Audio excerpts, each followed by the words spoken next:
we actually have drama in this market. It looks really weak to me. I've been fortunate over the past 3 years in this bull market. I've made so many millions of dollars, it's ridiculous. And this rattlesnake can be brutal, and it shakes its tail. It's a little rattler, you hear it, shh.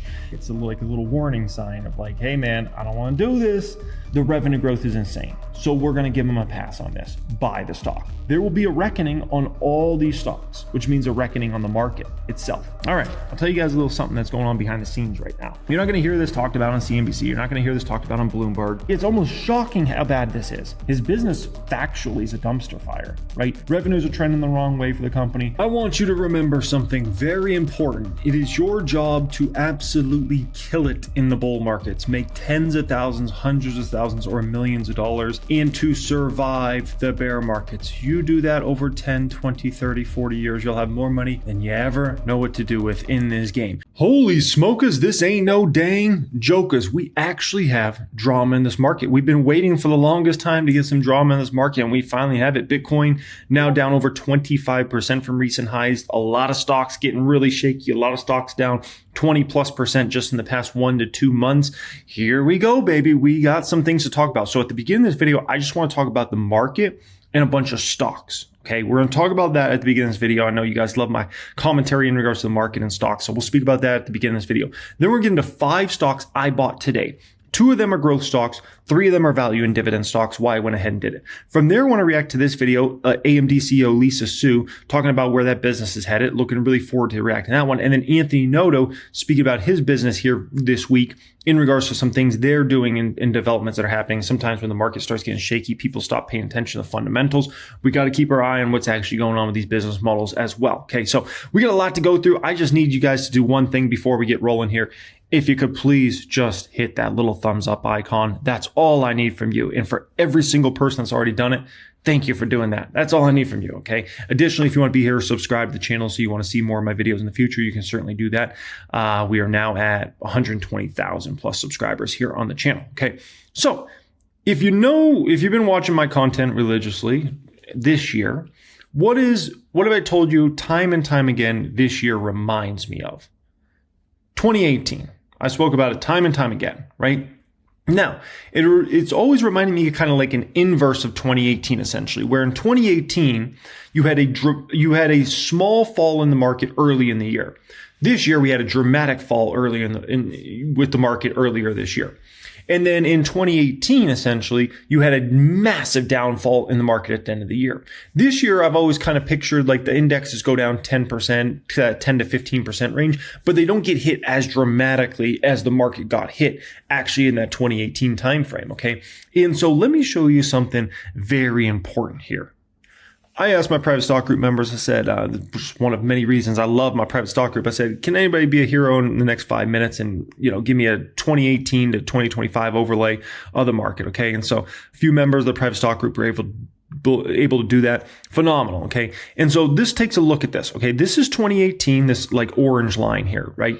And you see we had some drama earlier in the year, but it wasn't like 2025 drama. Like we had a dramatic downfall in the market, obviously this year, right?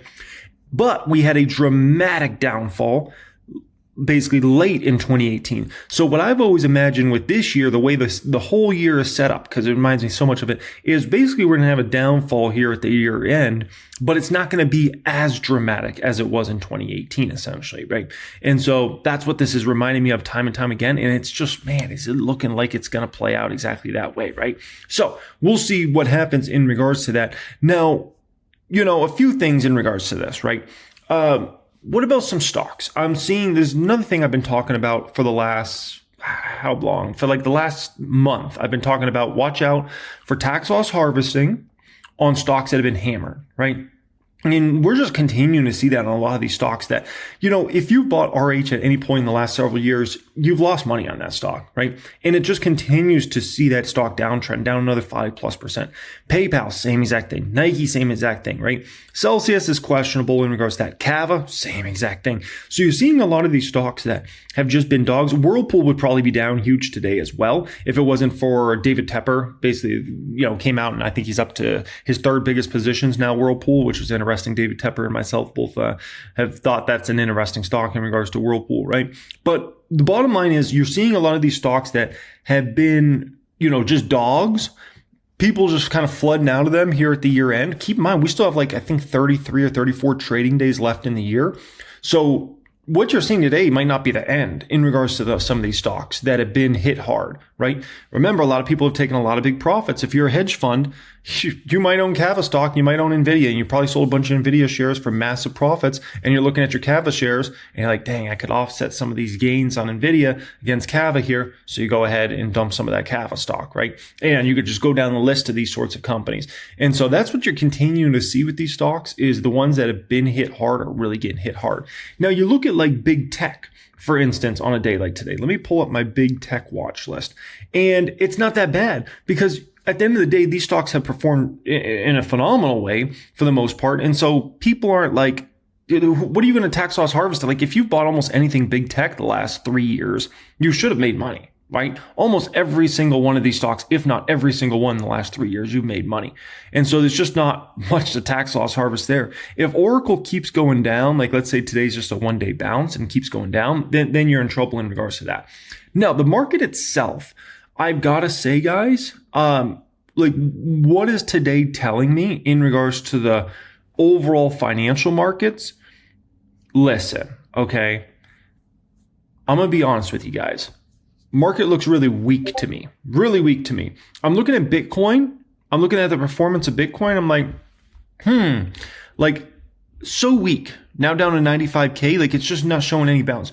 I'm even looking at the market itself, the stock market today. And today's a day that you would have thought the market maker would have got this market up in a considerable way, right? And it just seems like it's just been a dogfight today to even get this market up in any substantial way, which just shows there's a lot of underlying weakness in the market right now, right? Now, what can we as investors do about that? You've got to prepare before you get to the winter. This is a message I was giving my private stock group here today. I was telling them you've got to be prepared. Your portfolio's got to be prepared before you get to winter time, like an animal going into hibernation, right? When the times are good, you got to make sure you're set to make it through the winter. Because you and I, we can't control whether the NASDAQ goes up 10% or down 10% over the next 3 months. We have no control over that. The bottom line is if the NASDAQ goes down 10% over the next 3 months, we got to make sure we're prepared for that, right? And that's where positioning comes in, and is very important, how you're diversified, what type of companies you own. Do you own top quality companies that business models are going to do great regardless? Do you own great income statements, balance sheets, things like that? All that stuff comes into play. When you're in a raging bull market, you could throw your money in even much of the most speculative stuff, and you get this feedback loop of oh, that's good. You're doing good things in the market, right? Oh, you don't have to pay attention to fundamentals. Just ride the hype, ride the momentum. That comes to an end. Those raging bull markets only last so long, and that comes to an end. And then if you're positioned the wrong way, you're going to go down 70, 80, 90% on those stocks. Ones that are really speculative will go down 100%. They'll go bankrupt as a company if you're not focused on the fundamentals. And that's where that comes in very important, right? And that's where all those course curriculums I teach you in the private group, that's where that stuff comes in. And, people might not pay attention to the fundamentals in the raging bull market, but believe me, as soon as the market flips the other way and you start going into wintertime, and the crazy part is, usually investors that are very speculative and not focused on fundamentals, usually before the market even starts a downtrend, they're already getting wrecked. And that's what I'm seeing out there already. I'm seeing people that are very speculative, people that aren't focused on the fundamentals of companies. They're already down 30, 40, 50% on their portfolios. And it's dude, the market's hardly been hit so far. The NASDAQ's only down in that 4 to 5% range from all-time highs. What if the NASDAQ gets hit 20%? If your portfolio is already down 40% right now, which there's investors right now that are already down 40% on their portfolios, with a NASDAQ that's off 4%, can you imagine what's going to happen to these people if the NASDAQ goes down 20%? What if we had a 2022 type time frame where the NASDAQ went down peak to trough 37.8%? Oh, you're wrecked. You're done. You're done for. You're done for in that sort of market if you're already down 40%. Everybody's portfolio, you should be down a little bit from your all-time high right now. Maybe 5%, 7%, 8%, maybe 10%. But you shouldn't be down 30, 40, 50% already. If you're already down that much, you're in big trouble. Like, big trouble. And so what do you do in that sort of situation? You better get focused on the fundamentals ASAP. Because I can tell you, you're going to underperform massively in the bull markets, and you're going to end up just absolutely decimating your portfolio in the bear markets, right? So that's where all that stuff comes in, and that's where the work actually comes in, right? And the people that actually put in the work, that know what they're doing, they're the ones that will thrive. They'll get through the bear market just fine whenever that comes, whether that's now or later or whenever. And then the bull markets, they'll make more money than they ever dreamt, right? I've been fortunate over the past 3 years in this bull market. I've made so many millions of dollars, it's ridiculous. But I'm positioned right. And guess what? I got through the 2022 bear market as well. You got to position yourself to get through that, get out to the other side to make millions, right? And we all have fun. And so I don't care what happens with the market short term. Send it down 20%, 10%, 30%, 50%. Doesn't matter. I'll make it right out to the other side. My portfolio will be just fine. We'll get hit in the short term, and that's fine. But we're not going down 80, 90, 100% of the portfolio like a lot of people will be that are on margin, that are on call options, that are playing super speculative stocks. Ugly, ugly, ugly. By the way, pin comment down there today if you're looking to apply to our private stock group. It demands insane. We're over 3,000 members now in the private stock group. That's ridiculous. And so I will be closing that down to new members in December, essentially. So if you're looking to join us in there, that will be the pinned comment. Click on that, fill out a form, see if we can get you access in there. So, oh man, thank you, by the way, all the private stock group members for all your chart overlays here. Absolutely beautiful. I appreciate you guys for going ahead and do that. Just another great reason, to join us in the private group, man. We're always trying to help each other out. Okay, so what are some stocks I bought here today? Alrighty, so I really wanted to highlight today my Patreon. My Patreon, I started that back in 2023. And the goal with the Patreon was to show people, because the public account got so big over time, it reached, $1 million plus. A lot of people were like, it's unrealistic. Like, for an average person that maybe can throw $100 or a couple $100 a week in their portfolio, to look at a portfolio that's $1 million or multi-million dollars, it's unrealistic. It's like unfathomable. It's not even motivating for them because it's just so big compared to like what they're used to. And so that's where the Patreon came in. And it's like, okay, so I started the Patreon in 2023 with only $150 a week in deposits. And then once we moved into year 2, we moved it up to $250 a week, a very modest amount. So around $1,000 a month. And we've kept it there ever since. And what I've been able to build that portfolio in is pretty unbelievable now at this point in time. We've been able to absolutely destroy the stock market itself in terms of performance. This is the returns of the Patreon portfolio versus the S&P 500 versus the Dow. And this is all calculated by Fidelity Investments. And it's not even close, right? We've been able to absolutely destroy it. So that's a very successful portfolio. People really enjoy it. They love to see what stocks I'm buying and selling each week in there. So I wanted to highlight this today. It's always linked in my description area if you want to join the Patreon. It's very valuable because you get to see exactly how I build out a successful portfolio over time. And this portfolio will probably hit $100,000 plus in either 2026 or 2027, which is unbelievable because this portfolio was just started in 2023 with this little modest amounts deposited each week. And yet we've been able to grow it to this, and we're going to be 6 figures plus likely in, we can call it a year or two. Like, that's insane. So what did I buy here today? I bought 1 share of Revolve. Revolve is a stock I bought here today. I bought 1 share of a growth stock I love that is very out of favor right now, but man, do I love this one. Elf Cosmetics, bought a share of that. I bought 1 share of a great turnaround play that's clear they've already turned it around, but it's facing tax loss harvesting right now, and that is Nike. Next one I bought, Cheesecake Factory. Oh, do I love cake. Such a beautiful value dividend stock, and they've got growth for the next 5-10 years ahead of that company. Another stock I bought here today, PayPal. Oh yeah, love some PayPal. So if you want to see the stocks I'm buying and selling each week in the Patreon portfolio, you can check out the description area down there and join us in there. It's very valuable. As far as that portfolio goes, the only stock we're deep on the red in is Nike, and that's it. Everything else we're looking phenomenal on in regards to that portfolio. So just an absolute beast. Honestly, I like that portfolio even more than I like the public account, right? But remember, the public account started in 2018. This portfolio started in 2023. I'm even, we're talking about a whole bunch more years of experience in the market. And so I'm not surprised that I'm building this portfolio even better than I built the public account. So I love that, man. And so very valuable to join us in there. Okay, let's go ahead. Let's react to some videos here. AMD's stock up phenomenally. You can see since she took over, 7,589, 589%. Lisa, I think when you took over, this was a $2 billion market cap. I think today it's above $386 billion. Congratulations. Thank you. Who's counting? Well, it's great to be here with you guys this morning. Thanks for having me. It's great to see you, too. Last week, you had earnings that came out that beat all expectations, and yet the stock actually declined. I think people were waiting to see what you said at the investor day. They liked what they heard, especially when it came to the revenue, the annualized growth that you're expecting, 35%. I think most people were looking for closer to 30%.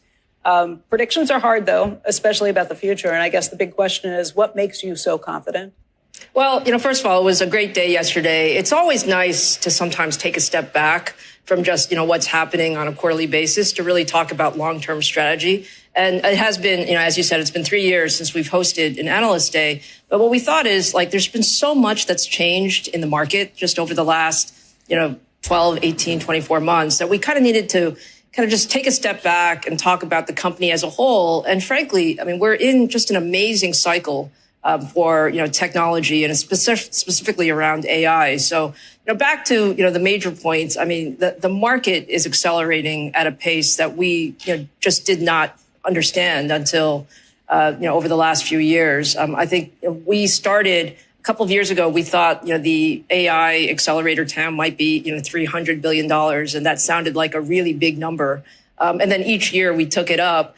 And now when we take a step back, we see this massive opportunity, really over $1 trillion, overall market as we get through 2030. And it's a place where everybody needs technology. Think about it as you can think about computing as equating to intelligence. And if you can get more intelligence, why wouldn't you want more computing? And that's kind of the market that we're in. And so, from that standpoint, we're really excited about what we have. It's a product portfolio. It's a set of partnerships, but it's also a vision for, where computing is going in the future. What makes you so sure of that demand? What do you see that makes you think not only that this demand is going to be big, but that it's real and that it's not going to disappear?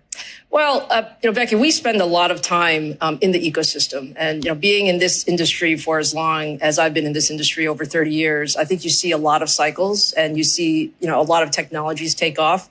The key is what people are saying as they're actually utilizing the technology. So we work with all of the largest hyperscalers in the world, all of the largest enterprises. And if you looked at sort of the AI trajectory over the last couple of years, I think people started with tremendous excitement. ChatGPT came on board. Everyone was like, wow, this is pretty good. And then enterprises started using it. And frankly, the early enterprise usage was a little bit slow. People were kind of just trying to figure out what to do. But if I tell you what we've seen in the last 12 months, we've seen every one of our largest customers say, we can see the inflection point now, Lisa. We can see demand is accelerating because people are now starting to get real productivity out of the AI use cases. And, we have all of the largest hyperscalers in the world saying they're investing more in CapEx because they can see the return on the other side of it. So it is something that we always are looking for the signals in the market. But the signals in the market right now say that we're still at the very beginning of the technology, but you're starting to see significant productivity improvements. Do you really think that? So before we go further here, something very important you got to understand about Lisa Su. She is not a pumper, okay? There's plenty of individuals in the market, including even stocks I've owned in the past, where the CEOs are what I would call pumpers. Okay, where they'll throw out this prediction, that prediction, all this stuff, right? To arguably help the stock short term. And, those things don't come to fruition. All right. Lisa Su's not one of those individuals. If she says something, we're going to likely do this or do that. They're likely coming through and they're going to do that in the end. Like, she's not just throwing darts at a dartboard, just trying to help the stock get up short term. She's never been like that. And she's still not like that to this day. And she led this company from, as they spoke about, like a $2 billion market cap or whatever. Like this company, a lot of people thought AMD was going bankrupt 10 years ago. And now you look at this company, it's one of the strongest companies in the world. And can you imagine the cash flows this company is going to be producing 2 years out, 3 years out from now? Unbelievable. Can you imagine where the balance sheet's going to be 2 or 3 years from now? And I think this is, I think if we look at this company 2 years from now, just 24 months from now, I think we'll look at this as one of the strongest companies in the world. And that's amazing because once again, 10 years ago, people thought this company might go bankrupt. So, that is pretty darn impressive. So just understand you got to put some respect on Lisa Su's name. And see the returns on the other side? Or do you think there's a little bit of a big gamble going on? Which is to say that there's a bunch of them will tell you quite openly, look, I'd much prefer to be ahead than behind, meaning ahead than behind. I'm worried that if I don't invest enough now, I won't have enough capacity later, but I can't necessarily fully math out how it's going to work out on the other end either. I don't think it's a big gamble. I think it's the right gamble. And the way I would say it, Aaron, is we can also definitely see that more computing and more investments equate to a faster pace of innovation. I think that's definitely there. I think you can also see all of the pointers to more productivity and more capability. Now, exactly timing of ROI, right. If you're talking about is it 12 months or 24 months, I think that's where it becomes a little fuzzier. Yeah. But fair. I would say that look. Our largest customers are extremely disciplined companies, and they have the balance sheets to invest. And this idea, I'll give you an example. The one that everybody talks about is OpenAI. Yeah. So OpenAI in 2028 is expecting to lose $74 billion. By the way, they have $13 billion in revenue right now. I believe that's the number. They believe. I don't believe that's the number. I believe recently they talked about 20 billion plus they're doing in revenue now at this point in time, and that's scaling rapidly. So, it could be AMD's, all of a sudden 2 years out, 50 billion plus in revenue. So keep that in mind. And then $74 billion in losses. I don't know where that number's coming from. What he could be referring to is $74 billion in spend. That's a big difference between $74 billion we're spending this much on infrastructure versus we're going to lose $74 billion. So keep that in mind. That between 2028 and 2030, that they will all of a sudden become a profitable business. So they have to make a swing from a $74 billion loss. That number he's throwing out there, that's just like baloney. Like they should never lose $74 billion. They might spend $74 billion a year, but there's a big difference between spending $74 billion, because you raised a bunch of money, and losing $74 billion. So keep that in mind. The losses for for OpenAI will probably be in the billions of dollars at peak here in the next year or two. And then would I be shocked if ChatGPT, would I be shocked if OpenAI was profitable 3 or 4 years from now? I wouldn't be shocked at all. I've seen so many of these tech companies, they went from losing fortunes of money to suddenly making profits. And we've never seen something scale out as rapidly as OpenAI is. I mean, it's pretty unbelievable, right? Something magical has to happen in the course of 24 months. So the question I would ask you as somebody who, by the way, has to think of them to some degree as a customer / creditor of sorts, how you think about that math. Yeah. So again, Aaron, I would take a step back and say, when you look at the entirety of what the AI, sort of technology companies are, you have the largest hyperscalers. You have, I call it the AI native leaders like OpenAI, Anthropic, others. And what the underlying foundation is the same. They all need computing. Now, relative to your comment about OpenAI, I think OpenAI is a phenomenal company. I mean, I do too. I use it every second. I love the business. I love what they're trying to do. I'm trying to understand the math. Let's start with the vision, and then we'll come to the math. When you look at the math, understand them. In all due respect, okay. And Lisa Su caught some hate for this because she didn't do the math for OpenAI. Listen, is Lisa Su the CEO of OpenAI? I don't think so. So why are they asking her to do the math of a company that she's not even the CEO of? Like she's going to go through it like, well, they're going to reach $40 billion this year and they're going to reach $80 billion of revenue this year. And then they're going to get a margin on that at blah, blah, blah. Like she's not the CEO of that company. The same way I wouldn't expect Sam Altman, the CEO of OpenAI, to be able to run us through the math of how AMD grows to blah, blah, blah number the next 3 years. Like what? Like that's just, that's kind of silly. Like ask somebody from OpenAI to run the math. Like that's who you ask that, not a CEO of another company. You need more computing. That today, computing is a limiting factor in how much people can adopt AI. And you can see that in a number of different places. And so, yes, you have to invest ahead of the curve so that you can get the entire user base on there. But if you just take a look at the growth in users, and not just at OpenAI, but across the entire AI ecosystem, we're seeing that growth. And we're seeing that growth because there is true productivity coming at the other end of it. And, from that standpoint, I think we are all, like I said, we're disciplined business people, but we see a incredible opportunity in front of us. And absolutely, if one has the capability to address that with, a fantastic balance sheet, you would absolutely do that. Let's talk about your plans for AI data centers. You are scaling pretty rapidly. You see the growth there in terms of revenue being greater than 80% over the next several years, and potentially getting to have more than a 10% market share in that business over the next few years. To do that, you're going to have to go through NVIDIA because by some estimates, they have more than 90% of the market share right now. What's your plan for doing that? Well, I would say, once again, this is an amazing market with tremendous growth. And whenever you have a market that is, let's call it early in the cycle and also on a steep growth curve, it really favors innovation and it favors partnership. From our standpoint, technology roadmap, we're super excited about the new products that we're bringing out. We have our MI350 series currently in production. We have a big step up with new rack scale architectures coming next year. What we also have is a really strong set of partnerships. Aaron mentioned OpenAI. We have partnerships with Oracle, Meta, all of the large hyperscalers. And the key in this type of market, Becky, is that everybody wants to have sort of multiple solutions, and frankly, there's no one solution that fits all. You can see with different workloads, you're going to want to have the best technology for each one. And we do believe we will have a significant piece of this market. I think between large hyperscalers, enterprises, as well as sovereign nation states that are out there building large data center installations, I think we are an excellent option. And we've talked about some of the key partnerships to do that. Yeah. So in regards to all these big tech companies, like why are they spending so much money? Like I'll boil it down as simple as I possibly can. Like I'm explaining it to a 5-year-old. Okay. There's 2 core reasons these big tech companies are spending just fortunes of money. 1, survival.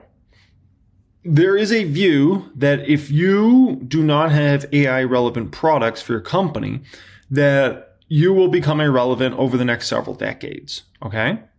That's important. So you need to make sure you're on this next technological wave, or you could get left behind over the next couple decades and your company slowly becomes irrelevant, right? So that's number 1. Number 2, revenue growth. If you are very successful here, your revenue growth should be much higher, right? And your TAM should increase pretty dramatically for your business overall. You can already see this in a company like Meta. Meta's already showing you accelerating revenue growth. Like the latest quarter, 26%. Wow, that's pretty darn impressive. Imagine they keep pushing that up. Could Meta get 30% revenue growth? That's a number a lot of people didn't think was possible for a company of that size. What if they do it? And this is in what would be considered kind of a weaker environment in the economy as well. Like, what if the economy got stronger? Like, what if stimulus checks came out there? Like, there's a lot of different factors to think about in regards to what if things strengthen, plus they had accelerating growth. Like, oh my gosh. And so, like, AWS is another good example. AWS revenue growth just went from 17% to 20%. So we're starting to see the early signs, the early indications that these companies are going to be able to grow revenue faster because they're spending. And spending is ultimately going to help revenue grow at a faster clip. So that's why they're spending so much money on this, and we'll see how it all plays out. SoFi. Nice to see you, sir, in person. Good to see you as well. Okay, so what's going on here? This is a big deal. Yeah, this morning, a very big deal for you. It is a very big deal. It's a big day and a big milestone. Reverses the course of time. It does. We've wanted to be a one-stop shop for all your financial services needs. And one of the holes we've had for the last 2 years was in cryptocurrency, the ability to buy, sell, and hold crypto. We were not allowed to do that as a bank. It was not permissible. But in March of this year, the OCC came out with an interpretive letter that it's now permissible for banks like SoFi to offer cryptocurrencies. So this morning we're launching as the only national bank, the first and only national bank, the opportunity to buy, sell, and hold cryptocurrencies like Bitcoin, Ethereum, and Solana. So I was going to ask, are we just talking about 3 for now? We'll expand well beyond 3. It'll be a pretty broad assortment. We try to differentiate on being fast, having broad selection, great prices, ease of use. So we'll try to give members, SoFi members, as much selection as they would like. And what's the difference between going through you and going through Coinbase or going through Robinhood or somebody else? Yeah, there's a couple of really big differences. First, we're a nationally chartered bank, which means we have the infrastructure, the processes, the financial conditions that provides the safeguards that a consumer would expect from a bank, which is going to allow us to scale responsibly. The second thing is because we are a one-stop shop, you can do all your banking, checking, and savings at SoFi, your borrowing, and your investing, and now crypto. And one of the unique things about that is when you come to SoFi and fund your crypto investments, you'll fund them in a SoFi checking and savings account. That checking and savings account's deposits earn interest. Say that again. You're going to fund it with crypto? You're going to fund your checking account. You're going to fund your checking account with cash. Okay. And then when you buy Bitcoin or Solana or Ethereum, the money will come straight out of your checking and savings account. So when you're not putting cash to work, it's not sitting in an account that earns no interest, and it's not sitting in an account that's not insured. So the money will sit in an FDIC insured account up to $2 million is what we offer. And when you buy, it will instantly withdraw from that account and send it to the marketplace. Okay, so here's a question. This seems novel in this moment.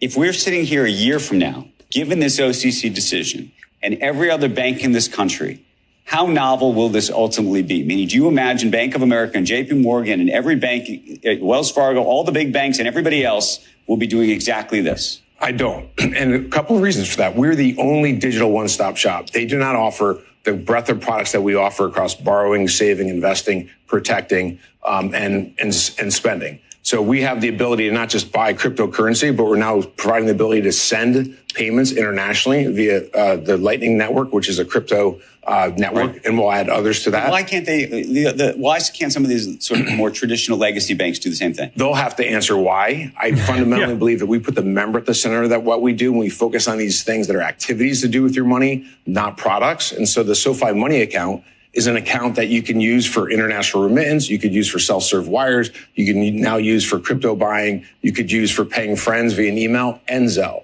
And so the whole idea is to leverage technology to make moving your money as easy as possible, but also doing all the other things you need to do to get your money right. Let me show you. Yeah, I mean, when it comes to the big dogs, Wells Fargo, Bank of America, blah, blah, blah, right? Listen, a lot of the customer base is baby boomers, right? Maybe Gen X. And a lot of those individuals they're not interested in crypto anyways, right? And so for a lot of those financial institutions, it might not be that much incentive to really let's launch these products and how do we do it right? In those sorts of things. And these are very legacy companies that have very different business models. So they just might not be that interested. For SoFi, they want to be, Anthony Noto says himself, they want to be a one-shop stop for everything. And so if you want people to not only have their checking account with you, but also their savings accounts and CDs and insurance and, stocks, you got to have crypto as well, right? And so there you go. So it's a natural extension for SoFi. There's no doubt. It makes sense for them to have the ability to buy Bitcoin on their Ethereum. And Bitcoin up on the screen for a second. So we're at about 105,000 today. I don't know where we were. 104 and change. So what do you make though of how your new your clients who may be buying this should be thinking about this? Should it be digital gold? Should it be a speculative asset that they're, sort of trading? What do you think of this? The first thing is we've asked our members what they want, and 60% of them have said they would like to invest in crypto, but they want to do it from a regulated entity like a bank, and that's what we are. And so that's one differentiation. The second is it is a highly risky asset. It should be a very, very small piece of a total portfolio, and people should dollar cost average into it and make sure they stay very diversified. Because it is risky and it is volatile, you could lose all of your money, and we want to make sure that our members understand that. But they do want exposure to that, just like people wanted exposure to Amazon back in the mid-90s. risky. Now it's $1 trillion company. What is your exposure to all of this in terms of the risk to the system? If everybody were to do what you're doing, what kind of exposure would ultimately the taxpayer have if all of this, if Bitcoin goes from this to, loses 50% of its value? It's like any asset. If it becomes overvalued, that risk increases increasingly over time. If there's a lack of liquidity, that risk increases. And those are all things members should understand. We provide education on the platform. In fact, when we used to provide cryptocurrency investing, we would have a warning just before you hit buy that said, this is a risky asset. You could lose all of your money. In our press release, we say that exact same thing today. So it's just another asset that's not proven over the course of centuries, that will take time to level out and become more stable from a price and valuation standpoint. Can I ask, does the Noto family invest in crypto right now? Yes, we do. I have about 3% of my investable assets in cryptocurrency. Mostly in Bitcoin. Listen, Anthony Noto. Like him, man. I like him. Everything, he ever does, says, just about, I always agree with. Even what he just said there, very important. He said, we invest in crypto. We have about 3% of our money there. That's fair. Like if I was to invest personally in crypto, 1 to 3%. No different than a spec stock, right? Spec stock or a hedge for my portfolio. What do I always preach? Like if you're going to buy a spec stock or if you're going to hedge your portfolio, 1 to 3%, you're good.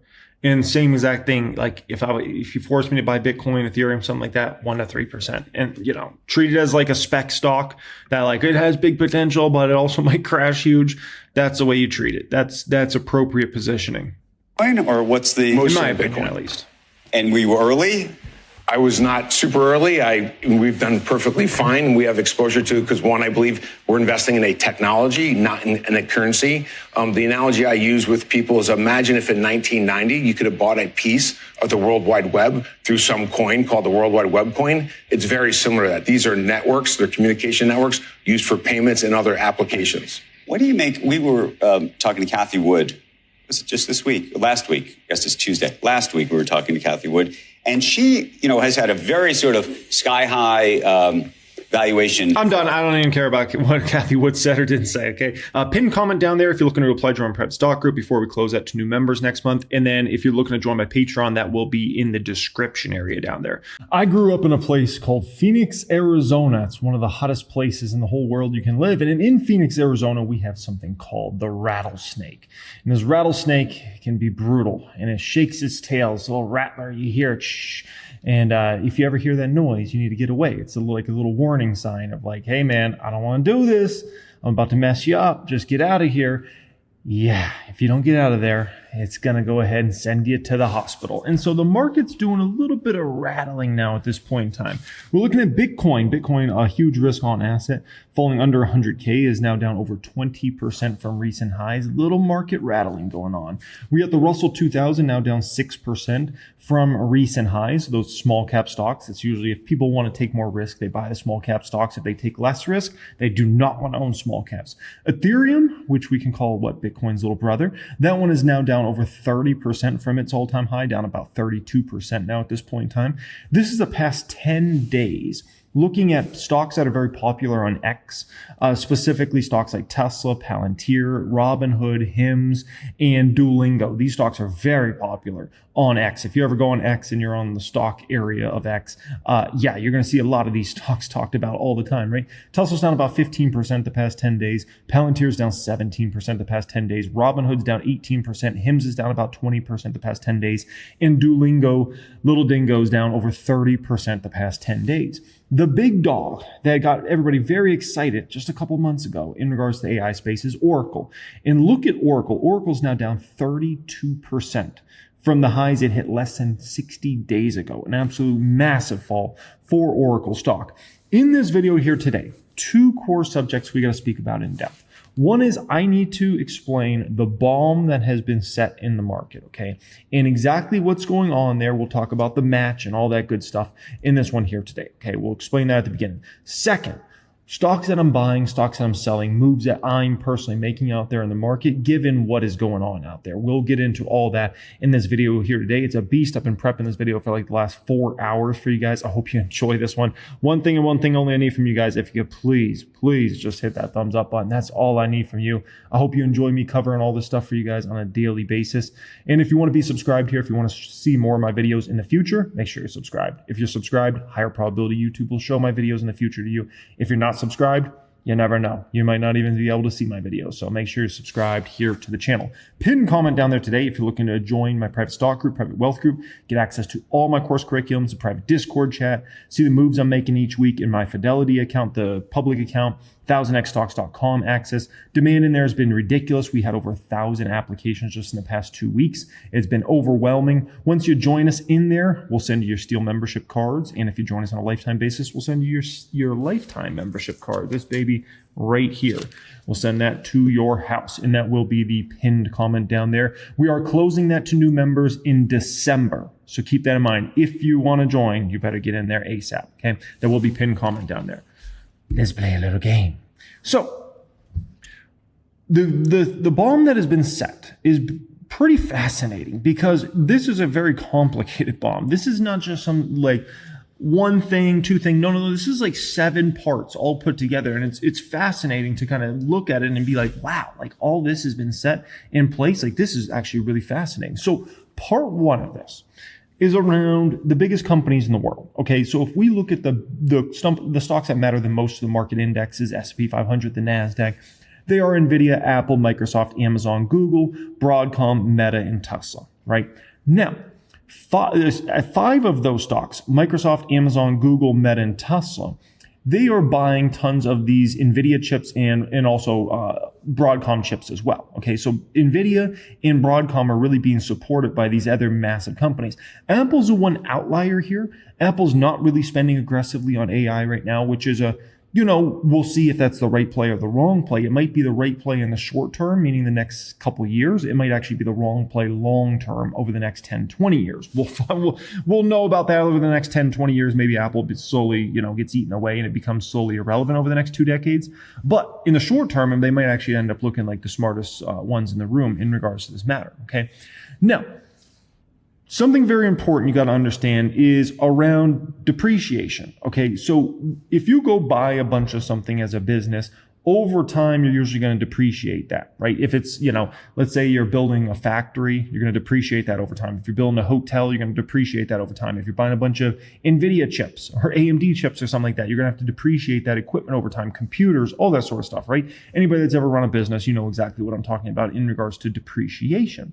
Now, the thing with depreciation, right, is that's going to affect your profitability as a business over time.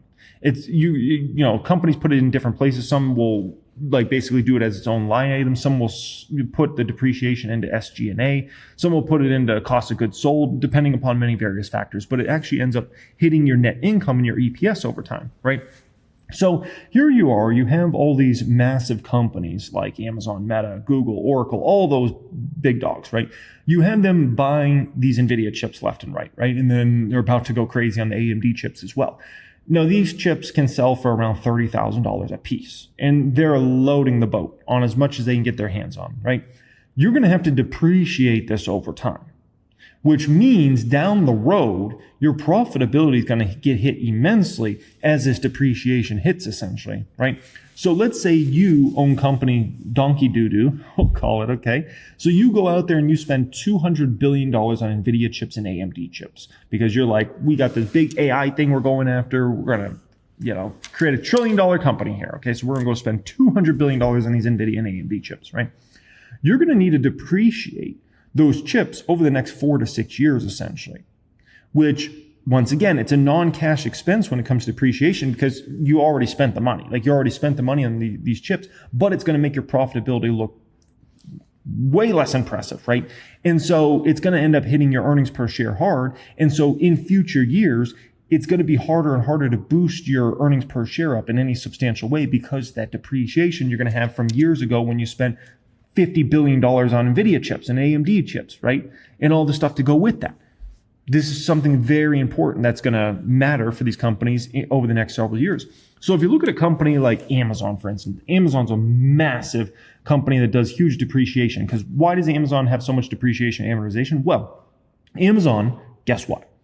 They build massive warehouses, right, for their e-commerce business. They buy fleets of trucks. They buy fleets of airplanes to fly stuff all over the place, right? Then they have their Amazon Web Services business. So they're buying all these high-end chips all the time, right? For their cloud business. They're a huge cloud service provider. So Amazon is a company that's always going to have insane depreciation. And how big of numbers are we talking? If you look at just last year, Amazon had depreciation and amortization of over $50 billion.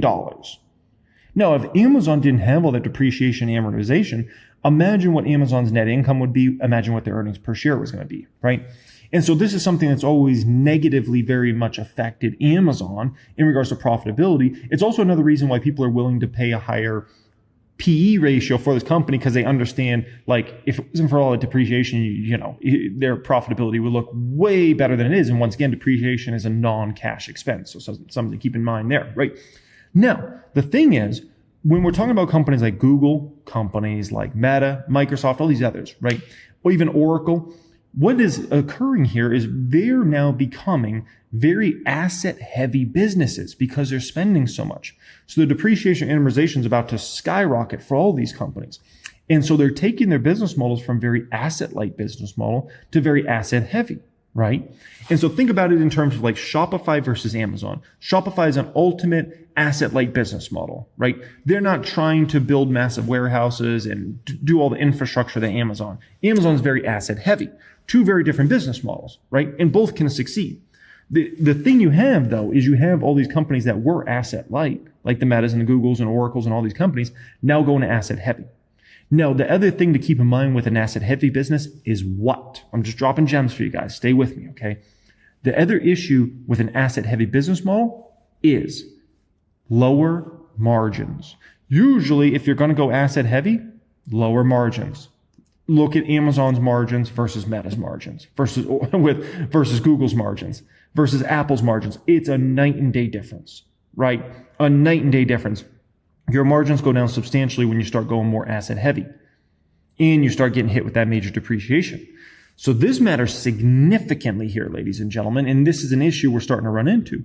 Now, additionally, when it comes to depreciation schedules, a lot of people think because these chips, let's call it, I don't want to say are irrelevant, but they're not as important after they're 2 or 3 years old. People think you should write it all off within 2 or 3 years. But a lot of these companies, what they're doing is 4 to 6 year depreciation schedules is something, people make fun of that are really, really into finance, is Amazon changing their depreciation schedule in the past, and then Microsoft, Google, and Meta and other companies like following that over time, right? And that way you don't get hit as hard. Because if you were to, let's say you're, company Donkey Doo-Doo, right? And you spend $50 billion in a year on NVIDIA and AMD chips, and you got to take that full depreciation in 1 year or even 2 years. Ooh, that's going to make your net income, your earnings per share look bad. That's a heavy hit. Now, if you can take that hit over 4 or 6 years, much less of a hit, right? So that's something to kind of keep in mind there. And these companies, who knows, they might try to even push it out further if they can get away with it, right? In regards to that. And so it makes you start to think about these companies the same way you would think about a company like I own called Wynn Resorts. Wynn Resorts, unbelievable company, high-end gaming company, right? The highest end out there. They got unbelievable properties here in my city, Las Vegas. They have unbelievable properties in Macau. They're the creme de la creme. They're building a property right now. It's insane in the Middle East. And there's a company that spends multi-billion dollars when they open a resort, right? And they're a heavy depreciation business because they're going to depreciate that property over the years. And that number is big for the company. Like, look at this company in terms of their revenues. They brought in $1.8 billion of revenue in their latest quarter. Massive number. That's incredible. They have 2 resorts in Vegas. They have 3 resorts in Macau. And then they operate a property in Boston. The Middle East property is not even open yet. 6 properties in this company in a 3-month span did $1.8 billion. Unbelievable company, right? But look at the depreciation and amortization here. $152 million, guys. We're talking about almost 10% of the company's operating revenues basically gets taken away by depreciation and amortization. That's a big number. That's a very big number for this company, right? I mean, we're talking about that number is so massive. I mean, geez, it's bigger than the rooms expense. Not only bigger, but it's like twice the amount of rooms expense. That's insane, man. No, the other thing that matters significantly here is if you were to look at resort companies, there's a other big issue with these companies. There's something else that snags a lot of their money and makes them not look nearly as profitable. And this is a cash expense, this next thing we're about to go over, okay? And you know what it is? Debt. If you're a big company like Wynn Resorts, you don't just have $5 billion sitting around to go build yourself a new massive resort somewhere. So what you're going to do is you're going to take out debt to do that, right? And so if you look in this latest quarter, interest expense for Wynn Resorts was $157 million. So you go ahead and take a cash expense like interest expense and a non-cash expense like depreciation and amortization. We're talking that's over $300 million for this company, right? And so they're still able to have good net income, right? Net income for Wynn Resorts Limited, $88 million. So it's still a good number. But if it wasn't for all that interest expense and the depreciation or amortization, we'd be looking at a number that's like, we'd be looking at a number that's closer to $400 million, ladies and gentlemen, which completely changes it. Because if they can do $400 million in net income a quarter, that's $1.6 billion a year in net income. If you're willing to pay, a 20-something PE ratio on that, then you're willing to pay easily a $30-40 billion market cap on this company. But that interest expense and the depreciation and amortization eats it. But here's the issue with the big dog companies, right? So far, those big dog companies that are making all these massive orders and building out this infrastructure, right? All these data centers, they're doing it through cash flow, through profits right now. But if they keep increasing the way they're increasing, eventually they're going to be basically spending more than they even have coming through the door, which means what? They're going to have to start taking out debt to build these properties.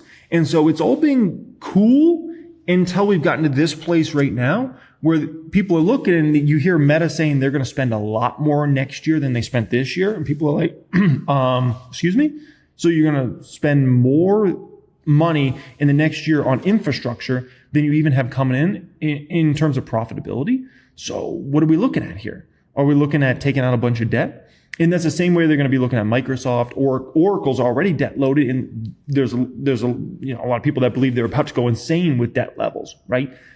Now we're talking about a whole different game because that debt eventually needs to get paid off. And so you're going to start having massive interest expense each year away. So now all of a sudden you're going to become a resort company. You're going to become a Wynn Resorts loaded with debt, right?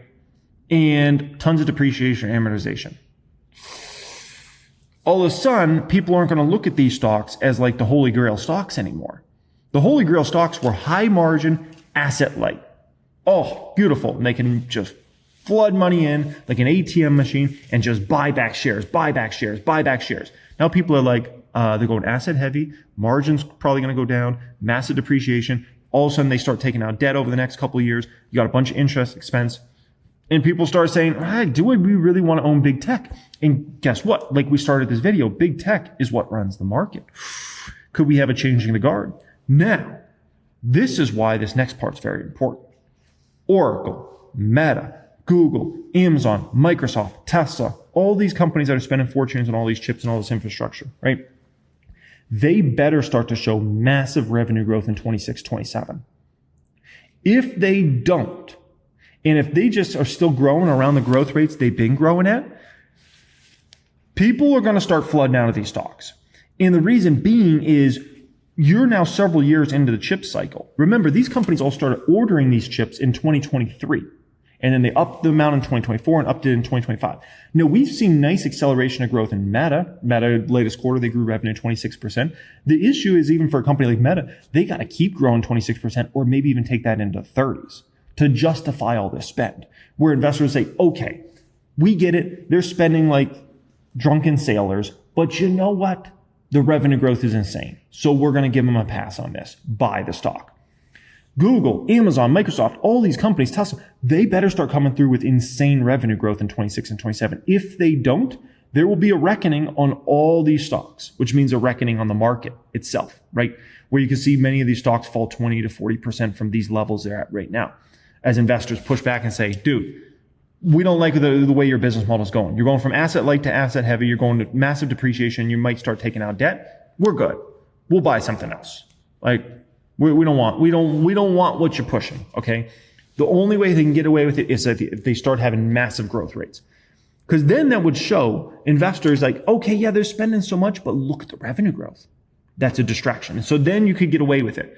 You don't come through with that big revenue growth.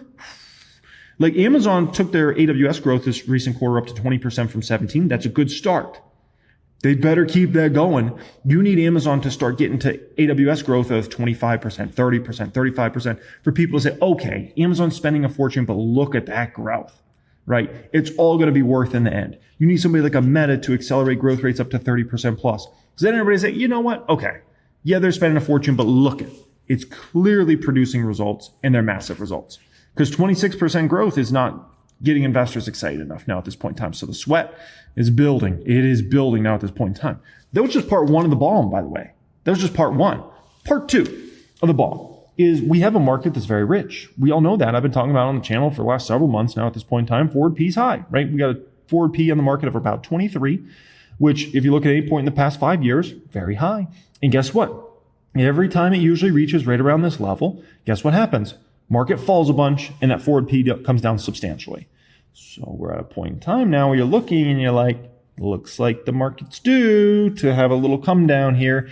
And, look at the other two times. We went high right here. Boom. We went high right here. Boom. So it looks like a ticking time bomb situation here, right? Now, additionally, part three has to do with the government, right? U.S. October employment report will not include jobless rate. So this is people looking and they're like, what's actually going on with the economy? And why does the government not want to put out these numbers? Is it because truly they feel like they can't accurately have the numbers? Or is it because they're hiding something? And that leads to a lot of fear, right? And that fear comes up. And then you see something like this come out today. New foreclosures jumped 20% in October, a sign more distress in the housing market. Look at this. Foreclosure starts, which are the initial phase of the process, rose 6% for the month and were 20% higher than a year before. Completed foreclosures, the final phase, were up 32% year over year. Florida, South Carolina, Illinois led the nation in state foreclosure filings. That's a little worrisome. When you start seeing foreclosure starting to spike, that starts reminding you of what? 2008, right? And so that's something people look at and they're like, okay, wait, what's the government hiding in the data? And why are foreclosures spiking like this? That definitely leads fear. Part five, everybody thought it was a done deal, rate cuts in December, right? Now the market's getting scared about maybe there's not going to be rate cuts. Market no longer view the December rate cut as a sure bet, with Fed officials casting doubts. Federal Reserve Chair Jerome Powell wasn't kidding a couple weeks ago when he said December rate cut wasn't in the bag, whereas traders as recently as a few days ago were pricing in at least 2-to-1 probability to a quarter percentage point cut that is now flipped to a coin toss, 50-50. As markets grew much less confident about a December cut, stocks slumped. So now we're like, okay, are we getting a rate cut? Are we not getting a rate cut? There's a lot of fear about that now at this point in time. Part six, the 10-year treasury. Remember what I always tell you guys, the housing market is what drives the U.S. economy or takes the U.S. economy down, right? The issue we have is that 10-year is not falling, right? And a lot of people expected that 10-year at this point in time to be in the threes by now. And it is just holding steady above that 4% line, which means mortgage rates aren't coming to where people want mortgage rates to come down to, right? Which means then people aren't going to buy new homes, which means construction's not there. And that produces just so many jobs when a new home is built, right? Plus all the people that make money when a home transaction goes through. It's a big expense. Like there's so many companies and so many businesses that make money every time a home is sold, and especially every time a new home is built. And we just can't get that 10-year treasury down. So that's a big problem we have out there right now. And it's getting so bad. You're seeing things like this. I saw this yesterday. A friend sent me this. D.R. Horton, America's largest home builder, valued at $43 billion, is currently advertising mortgage rate buydowns in certain Florida communities like this. Year one, you only have interest rate of 0.99. Year two, 1.99. Year three, 2.99. Woo boy. Okay, so why are they doing that? My guess is they probably built a lot of spec inventory. This is just my guess, okay? As somebody who's bought plenty of homes from these home builders over the years and followed this industry, and you owned Toll Brothers stock in the past and listened to a million of their conference calls. What happens sometimes is home builders were assuming the real estate market would be picking up by this point in time. Guess what? It's not picking up. It's still dead, still completely dead. And these home builders probably started to build a bunch of spec inventory at the end of last year and into the beginning of this year, figuring, by the back half of 2025, things will be good, right? Trump won the election, like real estate's going to come back, mortgage rates going to fall, it's all going to be good. Guess what? Hasn't happened. It's still dead out there. And so now these home builders like a D.R. Horton is like, what do? We got to do something to incentivize. Do we just slash price? Ooh, you slash price, that's not good, because then that means you got to slash price on your whole inventory, which means then that means in your future homes, price has to be slashed as well, likely in 2026, right? And that means also the existing inventory will slash price as well, and you start to have this like really bad problem, right? So the best solution for you is to do something like mortgage rate buy down, since that's a big sticking point for folks right now, right? Get those mortgage rates down, maybe you can sell inventory that way. We'll see. It might work, right? For some of those communities. But that then puts pressure on existing home sellers because they don't have that pull. They don't have that cord to pull there. So what they're going to have to do is they're going to have to adjust price, which then ends up still hitting somebody like a D.R. Horton at that point in time, right? Part 7, I was looking at something like this. Congressional hemp restrictions threaten $28 billion industry, sends companies scrambling. The congressional funding bill, including a THC cap that effectively bans most hemp products, a move industry leaders say threaten a $28 billion industry. More than 300,000 jobs are at risk. This is just another thing here today, right? That is starting to lead people to say, wait a minute, we thought this government was going to be pro-business. I'm not so sure about that, right? People are starting to look at the government as maybe this is an anti-government business. You got the tariffs that have obviously decimated companies' profits and those sorts of things because they have to pay the tariffs. And then that ends up getting pushed down to the consumer if they can push it down to the consumer over time, right? You got the government saying you can't sell this, you can't sell that to China, right? Basically, NVIDIA and AMD's business is dunzo in China in regards to the AI business, right? They got nothing going on there. So it's like you can't do business in China, right? You're kicking your customers out of the country, obviously with all the immigration and whatnot, right? There's no doubt like that has a very negative effect on the economy, the U.S. economy. You're going to kick millions and millions and millions of people out of the United States. Like, that's at the end of the day, like it's, people that spend money in the economy. So you got all that going on. People are like, is this government really pro-business? Because what it's seeming like is more anti-business, right? And then you even look at like farmers. Like farmers have had a brutal year this year from everything I've heard in regards to this, right? It is not good time to be a farmer. And the farmers are dealing with a whole host of problems. But guess what? My hunch is a lot of farmers had a lot of illegal labor. I think that's a fair point, is it not? Or are we just going to act like this doesn't go on? My guess is the farming industry hires a lot of illegals, right? Illegals got kicked out of the country en masse. So now what do you do? Well, now your cost of doing business just went up immensely. And eventually that has to get passed on to the consumer, which leads to inflation between all these tariffs and all this stuff and stuff like this, right? Guess what it ends up leading to? The consumer gets hit with that inflation end, which then means if inflation numbers are higher, the Fed can't lower as fast. And that means the 10-year stays higher, so real estate can't get moving. It's a whole domino effect that's just very, very bad, right? And so you kicked out all the illegals. And so, but the good news is like the realtors probably aren't selling any properties right now because the real estate industry is dead. So maybe these gals can go work in the farming industry and help the farmers out. I'm sure that will work out well. I'm sure they're going to work for $10 an hour, 10 hours a day in the sun, huh? No, you got to ask yourself, okay, we have all this stuff that's put together here for the bomb. How do you ignite the bomb? Well, all right, I'll tell you guys a little something that's going on behind the scenes right now. You're not going to hear this talked about on CNBC. You're not going to hear this talked about on Bloomberg. You're not going to hear this talked about, okay? Shh. This is stuff on the real DL right now, okay? Like backroom stuff, okay? So, I'm sure you guys are aware, you might have heard of the new release of some Epstein files, right? And there might be some more stuff coming out in regards to Epstein files. So there's starting to be some discussion. Once again, you're not going to hear this talked about on TV. of there might be some stuff coming if there's more of this Epstein file stuff comes out, that Trump might actually be kicked out of office. Now, that matters significantly to the market because there's a belief that as long as Trump, and it's a false belief, by the way, but there's a belief that as long as Trump is in office, the stock market can't fall, Bitcoin can't fall, crypto is going to be fine, right? And it's just party on. Now, by the way, real quick here, that's false. I've seen 2018, we had a massive crash. Like we were on pace for the worst December since the Great Depression. People forget that in 2018. We obviously had the Rona crash as well. So this belief that if Trump's president, like we can never have the market go down. Just look at what happened earlier this year. Like that's a false belief, but it is a belief, right? And so there's this backroom talk about like maybe something could happen here between some big money folks, right? That are kind of pricing this out and trying to figure this out, right? And you're having some of this stuff come out that you're like, this is kind of, suspect, right? Trump on Wednesday accused Democrats of trying to bring up the Jeffrey Epstein hoax and warned his fellow Republicans only a very bad or stupid Republican would fall to the trap. So basically, there's supposed to be this vote to just finally release the full Epstein files. Now, for whatever reason, Trump is acting very suspect in regards to this matter, right?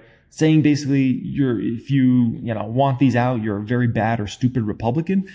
That's the type of stuff that you say, what if they actually release this whole thing? And what if there's some stuff that could actually take Trump down? My guess is, even whatever's in there, I don't think it could take Trump down, but it is a risk. And this is what they're talking about in the DL. Once again, you're not going to hear this talked about anywhere on like mainstream. This is like just behind the scenes stuff that's going on right now. But there's that, okay? And if Trump wasn't acting so suspect in regards to this matter, like I think it would just blow over. But the fact that he's acting like this makes you say like, why? It would be like let's say I had all the power. Let's say like Jeremy Lefebvre, you can decide the Jeffrey Epstein files are fully released or not, right? Let's say I said, no, not doing that. You'd be looking at me like, why? Why not? Why, just release it. Like, why would you try to hide these people from us? Like, we want to know what actually happened here. We want to know what's actually going on here, right? Very, very suspect. Very, very suspect. So this is what's going on behind the scenes right now that you're not going to hear talked about on mainstream media. And if you are, it's going to be down the road. And it'll already be old news in the back rooms by that point in time, right? No, despite all this going on, the bomb that is set, all the drama in the market, whatever happens with that situation we just talked about and everything like that, right? You got to understand this before we start talking about what stocks I'm buying, selling, moves I'm going to be making here. Buy the dip and don't trip, okay?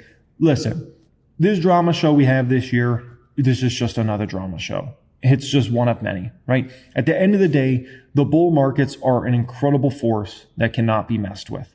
The bear markets are little babies, okay? And this shows you the illustration of like how powerful the bull markets are over the years and how like actually not powerful the bear markets are, okay?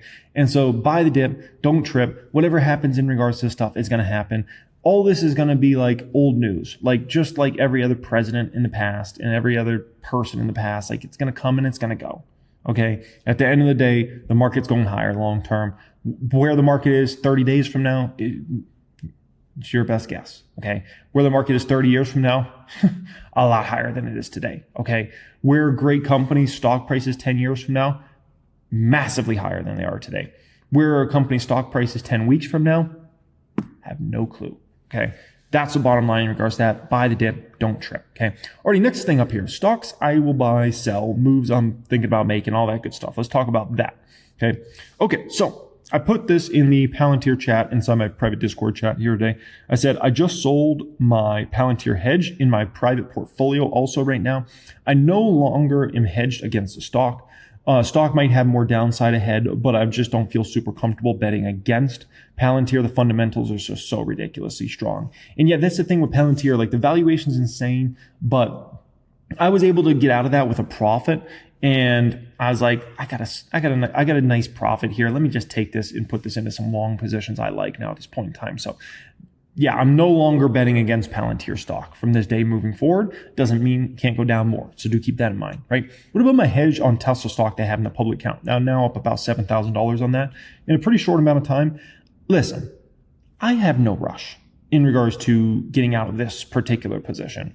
And the reason being is Tesla is still trading at a really high valuation, but it doesn't have the fundamentals to back, right? Whereas Palantir has very strong fundamentals. Tesla doesn't have it. Like, in retail's buying the stock left and right? And this is not a good situation. Like, look at this. JP Morgan reported its retail radar report on Wednesday that retail shareholders just bought more Tesla stock than they sold over the past week by about $1.1 billion. So retail's still funneling money into this, just furnace of a company. Look at the stock since 4 years ago. You lost 1% over that time, right? Has nothing to show over the past 4 years. And that's despite retail just flooding in their entire net worth into the stock. And it still has nothing to show for it. It's the only stock of Mag 7 that you've taken an L on, right? Amazon, Microsoft, Meta, Apple, Google, Nvidia, all big money makers. Tesla's the only one that's an L of the bunch, right?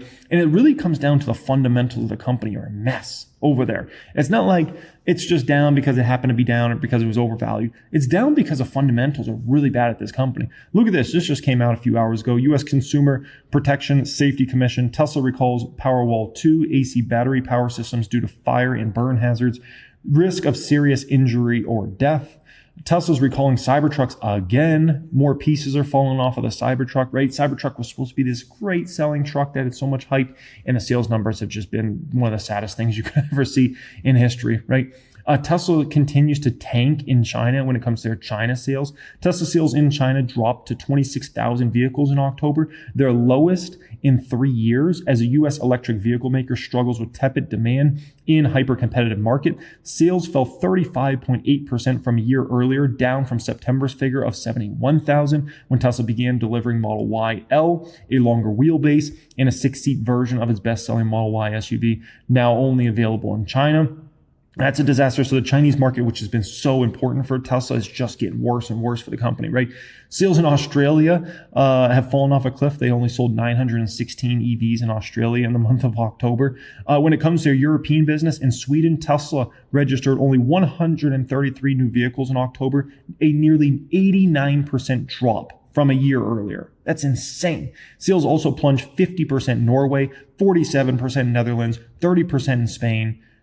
I mean, it's just a mess. Like, the European business is a mess. Their China business is a mess, right? Tesla attributed early softness of the Model Y production transition, but even after rolling out the refreshed version, momentum hasn't recovered. In Germany, Europe's largest EV market, battery electric vehicle sales jumped 38% for the first 9 months through September, yet Tesla registrations fell 50% in the same time frame. I mean, this business is a dumpster fire. Like, it's almost shocking how bad this is. The fact that the battery electric vehicle sales could jump 38% in Germany and Tesla registrations would go down 50% in the same time frame, like, it's insane. Like, this might be the poorest run business I know of in the world right now, right? Then the US, obviously the EV tax credit just expired. What was that, 2 months ago now at this point in time? And what we're finding in the Google Trends data is anything Google Trends related for like Tesla has fallen off a cliff now. Look at this. Tesla Model 3 in the past 12 months, boom. As soon as that EV, credit went bye-bye, straight down, right? Tesla Model Y, same exact thing. As soon as that EV credit went away, boom, straight down in regards to that. So the business is a mess around the globe.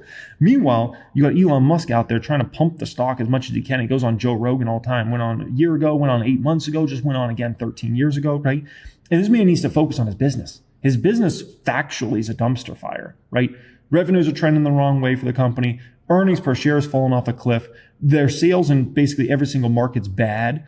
And, but going on Joe Rogan, it gets him a lot of views. And, he talks about all these big things, and people will send me clips that don't follow the stock market. They're like, oh man, Tesla's going to do this and that, right? And they get all excited about the stock, and so they go buy the stock.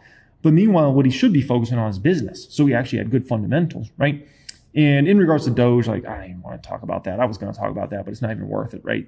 It's not even worth it. So the moral of the story is, in regards to Tesla, that's a dumpster fire. Palantir is not a dumpster fire. Palantir's fundamentals are amazing. And that's why I feel comfortable still betting against Tesla if the market goes down. I don't feel as comfortable betting against Palantir. You look at Palantir here. Palantir revenues grew 77% year over year. This is what a growth company should be doing. U.S. commercial revenue grew 121% year over year. It's insane, man. Palantir's revenue in general grew 63%. The cash and cash equivalent short-term investments, U.S. Treasury securities, now up to $6.4 billion. Their margins are exploding higher. Their profitability is exploding higher. That's a real company right there, right? So what are some stocks I bought? What are some stocks I'm thinking about buying here? So bought 100 PayPal shares here today in one of my private portfolios, about a $6,500 move. I bought, we can call it about $6,000 worth of, or $5,000 and some change worth of Cheesecake Factory here today. I bought 22 shares of American Express. I released a very in-depth American Express video recently on the channel. I want to buy companies that have great fundamentals, right? American Express has great fundamentals. Doesn't matter what's going on in the economy, what's going on out there. American Express comes in and puts up their numbers. Phenomenal, right? Cheesecake Factory, they come through with their numbers quarter in and quarter out. Even in a very tough environment that we've had this year with the consumer, right? Cheesecake's still growing the business. They're still growing revenues. They're still growing earnings per share, right? Heading in the right direction in regards to that business model. So great fundamentals on that and unbelievable runway of growth the next 5-10 years. PayPal, despite everything going on, they grew revenue 7% in the latest quarter. They're expected to continue to grow earnings per share at a double-digit clip. They're buying back massive amounts of shares. Great fundamentals at these companies. That's who I want to be in. I don't want to be in stocks that have the hype. I don't want to be counting on, is there going to be a hype cycle? Is everybody on X going to be talking about this stock? Is everybody on YouTube going to be talking about this stock? I want to buy great companies that are going to produce me results regardless. I don't want companies that I need them to go on Joe Rogan for the stock to move. No, okay? I want to buy great fundamental companies. Nike, this is one that's clearly turned a corner in regards to it. And look at it. The market got hammered today. Dow was down like 800 points. NASDAQ got hammered here today. Nike was up almost 3%. Did anybody see that? That was interesting, right? Now up about 7% in the past 5 days. Nike has clearly turned the business from a fundamental perspective now at this point in time, right? And so Nike has a lot brighter days ahead, and that's a company with great fundamentals now at this point in time, right? Cava's interesting. They've got a proven business model, right? Their restaurants are now proven. They've now gotten to profitability, right? And they got tons of long-term growth potential here. So Cava's interesting to me. I'm not ready to buy it, but I'm getting closer to that place of this might be worth, buying this one. Chipotle. I talked a lot of trash about Chipotle a couple of years ago, right? That stock's crashed 50% since I was talking all that trash, right? And actually, Chipotle's gotten down to a level now that I'm like, might actually be interesting as a buy in 2026. So that's what I'm actually looking at. I'm looking at the income statement. I'm looking at the balance sheet. I'm like, okay, proven business model, proven restaurant concepts, right? And the stock's down massively. That might be a stock I'm willing to step in 2026 at some point in time, right? Look at it over the past year. It's just been decimated. The stock is down 47% in the past year, right? Bath & Body Works, as a $21 stock right now, stock's down 23% in the past 3 months. Proven business model. Doesn't matter what's going on. Weak consumer, strong consumer, so-so consumer. Bath & Body Works comes through, puts up numbers. Super low PEs on that stock. I mean, we're talking about forward P of 5 or somewhere around there, 5 to the 5 and the 6 range. No one cares about this sort of stock, right? Because everybody's been so caught up into the hype and what stock has the most hype. But I'm looking at Bath & Body Works. I'm like, that looks pretty good. I love a great fundamental business, right? And Bath & Body Works has it. Keep in mind, if the economy was to get worse and interest rates were to drop substantially over the next 6 to 12 months, if that happened, that's no guarantee, but if that happened, do keep in mind with a company like Bath & Body Works, for their debt load, they would actually be able to likely refinance that at much lower rates. And so that interest expense could actually drop for the company significantly. And so that's just something to keep in mind in regards to a company like Bath & Body Works. And people don't mind financing a company like Bath & Body Works because they've got a proven, very profitable, sustainable business model, right? Estee Lauder, this one's clearly turned a corner. Now it's up almost 40% in the past year. The business has completely turned around. Great fundamentals for the next 5 years, I would say, if not the next 10, 20 years. And so Estee Lauder, very attractive stock. I know it's up a lot from where it was a year ago, and especially from those April lows. And it's still a great buy. This stock will be $300 plus long term, right? Elf Beauty, this is a stock that's been hammered over the past month, down almost 45%. Elf Beauty's got a great future. Tarang's done an amazing job running this company.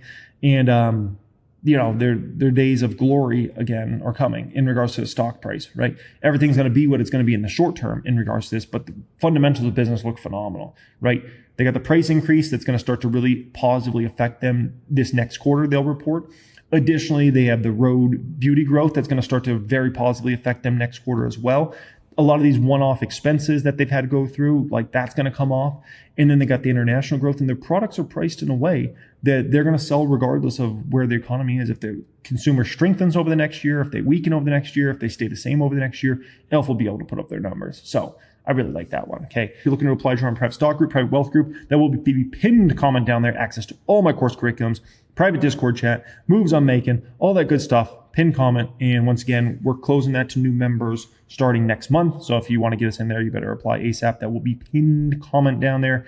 And hopefully we can get to you. Once again, 1,000+ applications in the past 2 weeks is insane. I want you to remember something very important. It is your job to absolutely kill it in the bull markets, make tens of thousands, hundreds of thousands, or millions of dollars, and to survive the bear markets. You do that over 10, 20, 30, 40 years, you'll have more money than you ever know what to do with in this game. Right off the bat, we're going to talk about my Mag 4, what I'm kind of thinking about doing in regards to those stocks, my 4 biggest positions in the public count. From there, I'm looking forward to reacting to this clip. They spoke about what's going on with Oracle stock. I don't know if you guys have seen what's happened with Oracle stock, but basically that baby's round trip the whole massive upward move they have. It's round tripped it right back down. And so this gets into AMD, what's going on there. It gets into NVIDIA, the cloud service providers, and Amazon, and all the other companies. So I thought this was an interesting discussion. I want to go ahead and react to that in this video here today. Okay. I'm sure you guys have heard a lot about Michael Burry. Michael Burry went against Palantir, NVIDIA, these sorts of things, okay?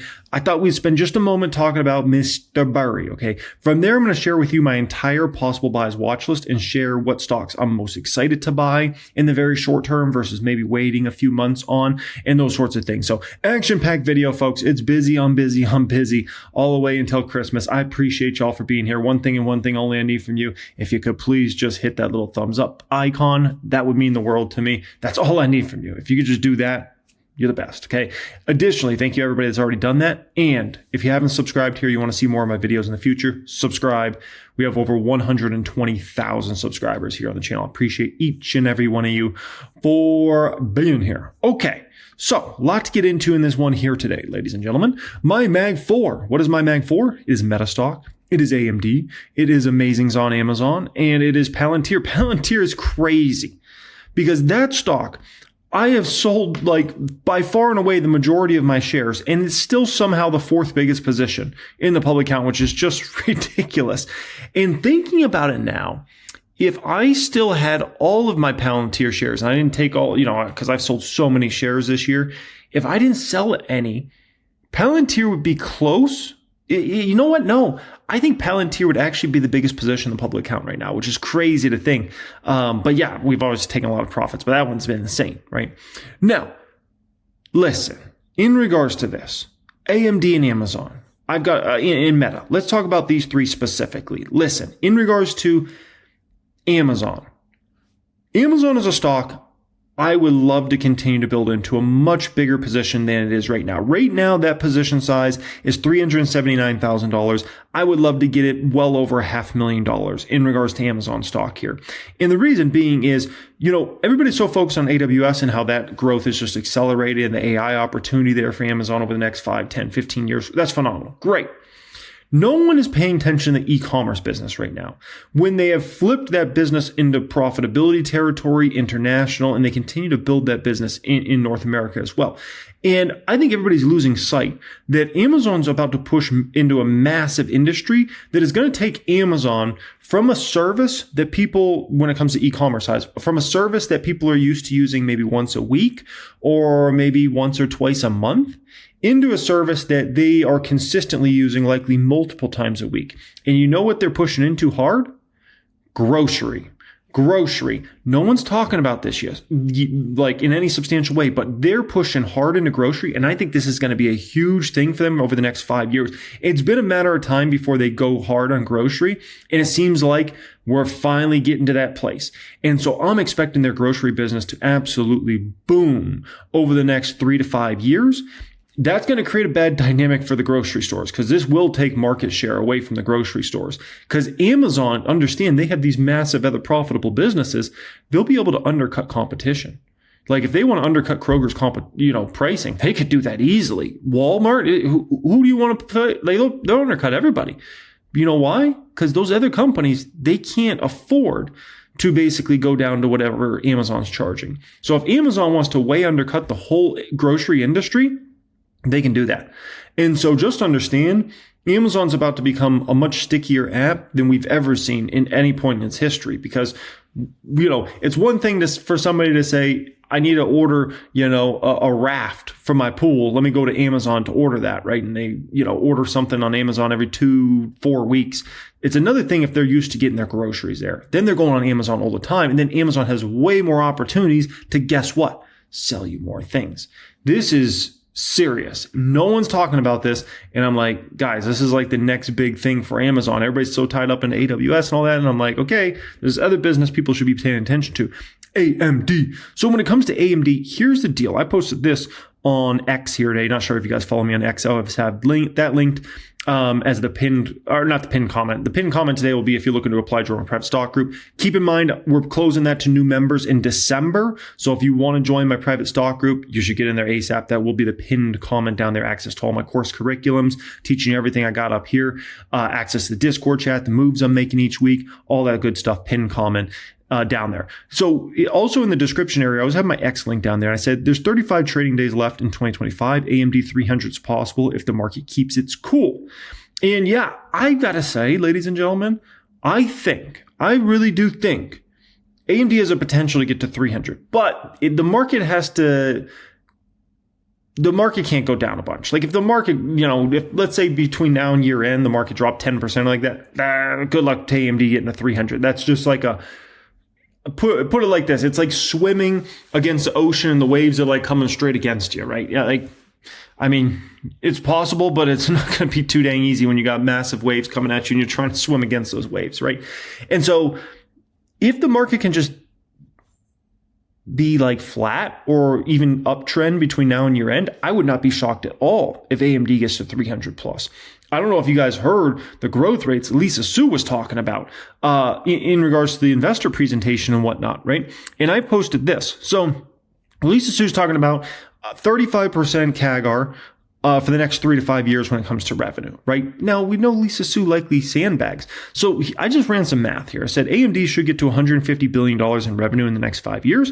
AMD should get to $50 billion of net income in the next 5 years. At a 20 PE, that's a $1 trillion market cap. For AMD at a 30 PE, that's a $1.5 trillion market cap. AMD's market cap currently, that was as of yesterday, $386 billion. AMD has serious 3x to 4x potential over the next 5 years. Now you might say, okay, what if they only get to $120 billion of revenue, which would be $30 billion shy? That's a big number, right? Even then, you could still make an argument that they might be able to get to $50 billion in net income because their margins are going to increase so dramatically over the next few years. But then you can say, okay, maybe $40 billion, do your math, still AMD's a banger stock, even under that sort of scenario, right? You could also say, what if Lisa Su's sandbagging a bit here and AMD actually gets to $200 billion of revenue over the next, 5 years or whatever? Like that's something you have to consider as well. So whichever way you want to look at it, like AMD's still a huge buy, even after this massive run. And we've done phenomenal in the stock. Now up 376,000, the public count. I have a massive position in one of my private portfolios as well. And, it has more upside ahead, man. More upside ahead in regards to that one. Meta's a sticky situation right now. Meta's a sticky situation. The revenue growth is insane at Meta. 26% in the latest quarter. Who's doing that in Mag 7 other than NVIDIA? No one. Great numbers. Meta's going to keep putting up great numbers, right? But Zuckerberg has really increased that spend. People are worried that he's going off the rails again. It won't be the first time. And that is causing a concern around Meta stock, the return on investment, and they're having to face a lot of tough questions that Zuckerberg doesn't have the answer to right now. I listened to that conference call at Meta, right? There were some questions he got asked about what margins will be looking like for some of these businesses and how big they could be and things like that, and he didn't have great answers. And that's kind of what you would expect, though, unfortunately, out of an innovator like that, right? You're trying to build new businesses and do new things and do big things. Like Zuckerberg's just focused on like, we're going to build something massive here. My focus as a long-term investor is not getting caught up in the short-term spend. I trust Zuckerberg. He built Facebook. He acquired Instagram for $1 billion, one of the best acquisitions in business history. He acquired WhatsApp for $19 billion, a steal deal, right? He's building out Threads right now. He's been able to successfully copy so many competitors' features, whether it be Snapchat and, cause a lot of problems there. TikTok, like they just got it over there. And so I understand there's a lot of questions about the spend, but also look at the revenue growth you're getting at this company. What if Meta is going to we don't know where Meta's revenue growth is going to stop at in terms of the acceleration. What if they get to 30% revenue growth, and what if they keep that? Has anybody considered that? Like, these are things to also consider in regards to Meta. So Meta remains a buy. It's a steal deal buy. Is their stock price going to go up in the next 6 to 9 months? I don't know. Like, would I be shocked if Meta stock was still $600 6 to 9 months from now? I wouldn't be shocked, because at the end of the day, like, if the big money Wall Streeters are confused about the spend, they won't buy the stock. And if they don't buy the stock can't go up. It's as simple as that, right? If the Wall Streeters can get a little more clarity, let's say Meta comes in with another great revenue growth the next quarter, and Wall Streeters start to understand a little bit more about the spend and what's going on there, Meta will explode to new all-time highs. And next thing you know, you'll see the stock at 800, 900. I do think Meta stock next year will be $1,000 at some point in time. So that is my belief. So we'll see what happens in regards to that. Okay, let's go ahead. I want to react to this piece around Oracle here, because I think this is really important. It's not just around Oracle, it's around AMD, NVIDIA. The whole AI movement right now in these sorts of things is really important. It's still coming. I mean, the whole space, they've already pledged that they're going to increase spending next year. That is going to be funded by debt primarily. Yeah. So they don't have the cash flow problem at the moment. That's not where they are. But, when they talked about that enormous backlog build, the margins on that backlog were much smaller. And now they're likely to have higher interest expense, right? For two reasons. One, just the magnitude of how much debt they want to sell, and others as well. So that market could get saturated. And then some concerns about, okay, well, what is the promise of this data center return? And so do we debt holders need more interest? Right. So you can see how you get into this sort of negative spiral there.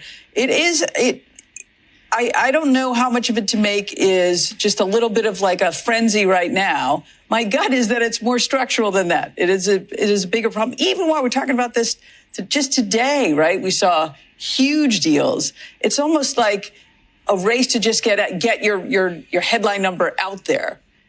I don't know if that's to get a position in line for debt. I'm not quite sure what that is, but when you look at Meta's response, the stock's response to that build, that's, as a shareholder, very, very frustrating. I think if we were to see the year of efficiency next year, I know that's not Mark Zuckerberg's plan at all. Right. But that would be very nice for the stock. 2.0 would be probably pretty good. What does that chart look like, Oracle, the decline? I mean, we can talk about the chart for a second, but I think the real thing is, if one were sitting there and they were just graduating with their PhD in finance and they had to present themselves in front of the committee, and the committee said, well, you've made an analysis on Oracle. And they said, yes. Did you use a dividend discount model? Did you use enterprise value EBITDA? Did you price the sales? Some of the parts. How does anyone explain, myself included, how a stock can go from 250 to 350 back to 250 in a matter of weeks? Is anything changed? The debt's not new. The story's not new. Just because it's in the news, there might be some issue with margins. They're overstating this. But this speaks to the vagaries of markets. These are risk assets, right? Now the question is, but here, and to your question, do you buy this 35% sell-off? My hunch is that just as it was in favor, now it's so almost out of favor that I think you can play it for a bounce. Oh, so bad it's good in this case. Well, it's an extreme move. You've retraced the whole thing. And again, that's a trading judgment. I can't speak to it, and I would never want to, because clearly no one else can, what this thing's worth, right? No one has a clue. Yeah. Julie, what's your... So Carter, generally, I'm not in love with his takes because he's a technical guy. He's like looking at the trend lines and this is technical, blah, blah, blah. But he makes a great point in regards to Oracle. No one can properly value this thing right now, including even myself. I've been running valuations for 17 years. I can't run numbers on Oracle right now because I honestly have no clue what their actual revenue growth is going to be looking like over the next 3 to 5 years. I can run likely probabilities on Meta stock, on AMD stock, on Amazon stock over the next 4 years and what their likely revenue growth will be around. Oracle, I just can't do it. Like, there's one side of me, I could see Oracle growing at like 10% revenues. Another side of me could see Oracle growing revenues at like 20%. Another side of me the numbers are so dramatic. Like, they could do a 30% number. The numbers are so dramatic. Like, it's ridiculous. The margins, I have no clue what their actual margins are going to be. They're talking about these margins might actually be really bad in this business. So they talk about some of it might be loss leader type stuff. That is like, I don't know how to, like, you can't run numbers on Oracle right now. What's the profitability of this going to be? They're taking out supposedly massive amounts of debt that they're going to have to pay interest on. So they're going to have a huge interest expense. The company already has an insane debt load on this company. It is like Oracle. One side of me is like, I would like to buy that stock. The other side of me is like, that's a mess. I don't like, how can you accurately run numbers? At some point in time, you might be able to, and maybe that's the moment. Like, if I could ever actually run numbers and have confidence that like this is a roughly, I could probably buy Oracle stock. But until that happens, or until their balance sheet gets clean, the other problem is their balance sheet's a mess, and it might get a lot messier. Tough in regards to that one. And that's very different than Meta. Meta, you can say, okay, yeah, they're spending like insane. Zuckerberg's back to spending like a drunken sailor when it comes to CapEx. But roughly, Meta's going to likely be growing revenues 15 to 22% a year over the next, 4 years. That's highly probable, highly probable, somewhere in there roughly. Maybe a great scenario, they push up to 23 or 24% revenue growth on average the next 4 years. Okay. Somewhere in there roughly. You can then run your net income projections at a little bit better than that, right? Net margins increase. Like, you can run a realistic scenario. Same thing with the Amazon, same thing with AMD. Oracle, you just can't do that. No one can really do that right now. And that's why this stock is round trip. Because people were so excited when they heard the deal, right? Oh my gosh, like OpenAI and the Oracle deal, that was so exciting. But now people are like, we don't even know what this means in regards to the numbers. Take on this, and if we can put up the chart that shows the decline in valuations. I mean, Oracle's valuation is down 30% from its peak of 45 times. It's 32 right now. I don't know if you think that is worth a play for the bounce, as Carter says. It still feels a little bit rich for me relative to what we can see is that there's just a precipitous decline in the returns on investment that people can expect. Everyone can kind of recognize that Oracle is not the same type of business as a lean software business. What I think really has changed and has impacted all of these players is just this transition away from, we're going to fund this with cash flows, which everyone felt fine. But suddenly when we're talking about debt, yes, and we're doing secret debt with special purpose vehicles, like what happened with Meta, I think suddenly that really, really changes the dialogue. And then it gets only a little bit worse when you have OpenAI CFO asking for a backstop on their debt, like asking your dad to co-sign your loan on your first condo. Like, that's just not how this works. And I just think that has really spooked the market, because we can all recognize that the minute debt gets involved, that accelerates the declines if they happen. I mean, there have been a couple of major shifts for this sector. I mean, Julie touched on one of them, and that is funding spend with debt versus cash flow. And the other one is just the model turning from asset light to asset heavy. And how do you account for the depreciation of? This is an important gem I'm about to drop here. Okay. In regards to debt, how it works with stocks. Okay. Listen, if you have a proven thing you're doing and you take out debt, investors can understand that. So let's say I have a very successful let me use an actual real life stock example of a stock I personally own. Cheesecake Factory. Okay. Cheesecake Factory has two concepts. They're going to expand all over the United States over the next 5-7 years, right? One is Flower Child. The other is North Italia. They're going to be able to build massive amounts of these locations. We know those locations are phenomenal and very profitable. So if Cheesecake goes ahead and takes out debt, right, and has to pay 5-6% interest rate, whatever on that debt, right? We're all fine with that, because we know they're going to build all those locations and they're going to make tons of money because it's been proven.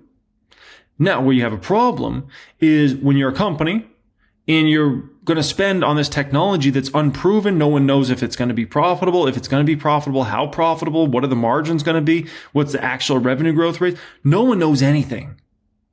That is what starts to scare people. And that's what's going on with some of these companies now, where they're taking out debt to build these facilities that we don't even know if they're going to make money, how much they're going to make money. Like, that's an issue, because now you're just talking about you're just having had faith. Like, I just hope it works out, versus like, this is proven, we're doing this. Okay. That's where we're running into issues in regards to this whole AI movement now at this point in time. This build out. I mean, these are major questions, fundamental changes to how we would view these stocks. Yeah, we've talked about that as well. Michael Burry's written about that too. A lot of people have been talking about it now in terms of what's the right depreciation schedule for this industry sector, whatever you want to call it. Now, they're going from... Oh, shoot. Oh, boy. Okay, so that's in a whole other can of worms. Oh, no. Oh, no. Okay. So we're going to go even higher level here. Okay. Depreciation. Listen, these companies are spending fortunes of money on all these AMD chips and these racks and everything that they got going on there, right? These companies are going to have to depreciate all that over time, which that depreciation is going to hit their earnings substantially. Now, you could value these companies on EBITDA, metric, earnings before interest, taxes, depreciation, amortization, but a lot of people don't, right? You might look at the net income. So that depreciation of all these chips and all this equipment is going to hit hard, really hard. Because remember, these companies are spending tens of billions of dollars on this stuff. So you're going to have a wave, a tsunami of depreciation coming over the coming years. And all of a sudden, you're going to start to look like resort companies. Like, I own a company, Wynn Resorts. They always have massive depreciation. Right? Always massive depreciation, like, because they run resorts and like, that's a real estate business. Like, you have huge depreciation. Well, all these companies spend fortunes of money on all this equipment, all these chips, massive depreciation come. That hits your earnings. And then you might not be able to command as high of a valuation because, that PE,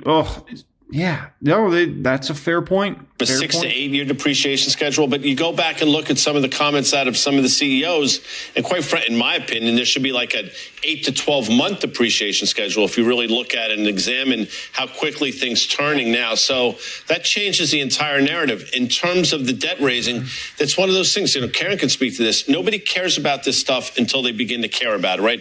It's great on the way up, the same way, buying Bitcoin every day and creating the treasury strategy works. But when things turn, everybody starts pulling the microscope out, and that's when things get a little dicey. Yeah. We've seen spreads widen. Right. We've seen spreads widen. CDS. Right, exactly. They don't care about it until they care about it. So if you can raise debt for free, and a lot of companies could raise debt for free, then you've got a nice, then a lot of models work that wouldn't work otherwise. But then you get into the vicious cycle of debt being more and more expensive and the project being less and less profitable. So that's not a great place to be. I think the Oracle move, I also think it is just... Yeah, it's a nasty double whammy, ladies and gentlemen. It's a nasty double whammy because you have the depreciation hit, which is going to hurt your profitability substantially, right? Even though depreciation is kind of a non-cash expense, it's still going to, because you already spent the money. Like, it's not like these companies already spent all the money on the chips. So it's not like when you depreciate, like you lost a bunch of money, like you already spent the fortunes of money anyways, right? But that hits your profitability. And then if you're taking out a bunch of debt and you got to pay a bunch of interest, you got a massive interest expense line in, which also, guess what? Hits your profitability as well.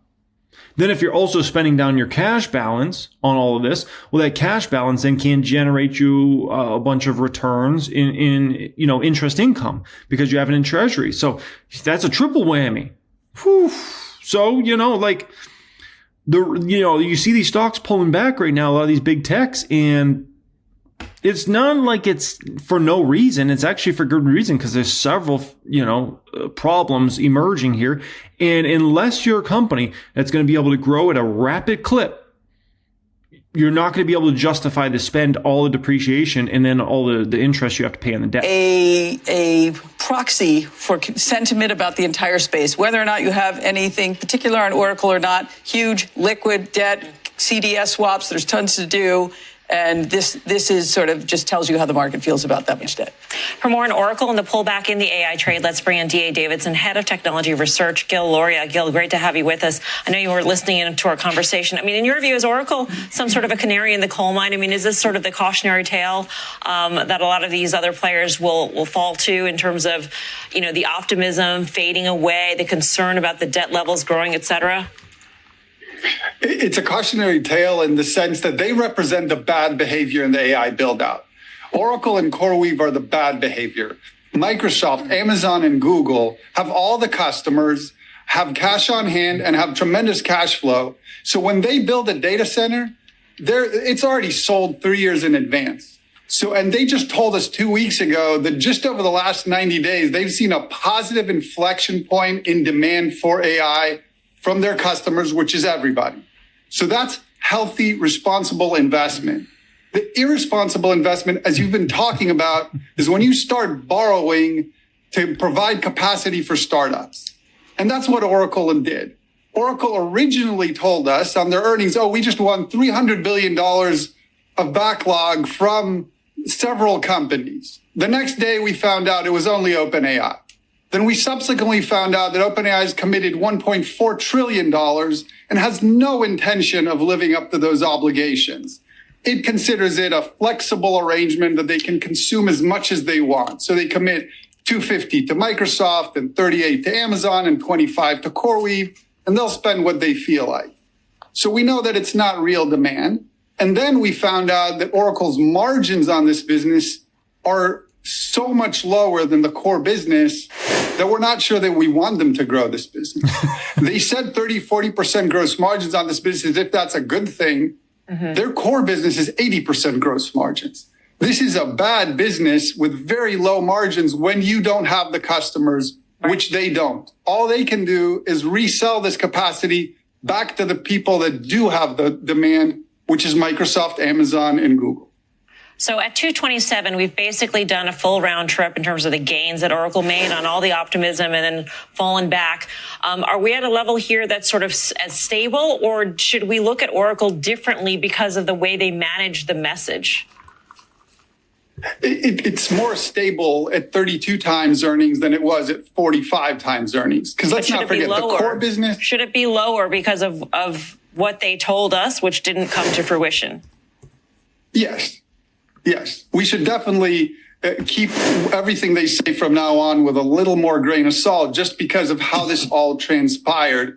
But Oracle itself has a core business that grows 5% that is very profitable. It does have a cloud business that's growing. Let's forget about the OpenAI false promises. Their core business in cloud is growing. They have good customers there like ByteDance. They may end up owning a piece of TikTok USA.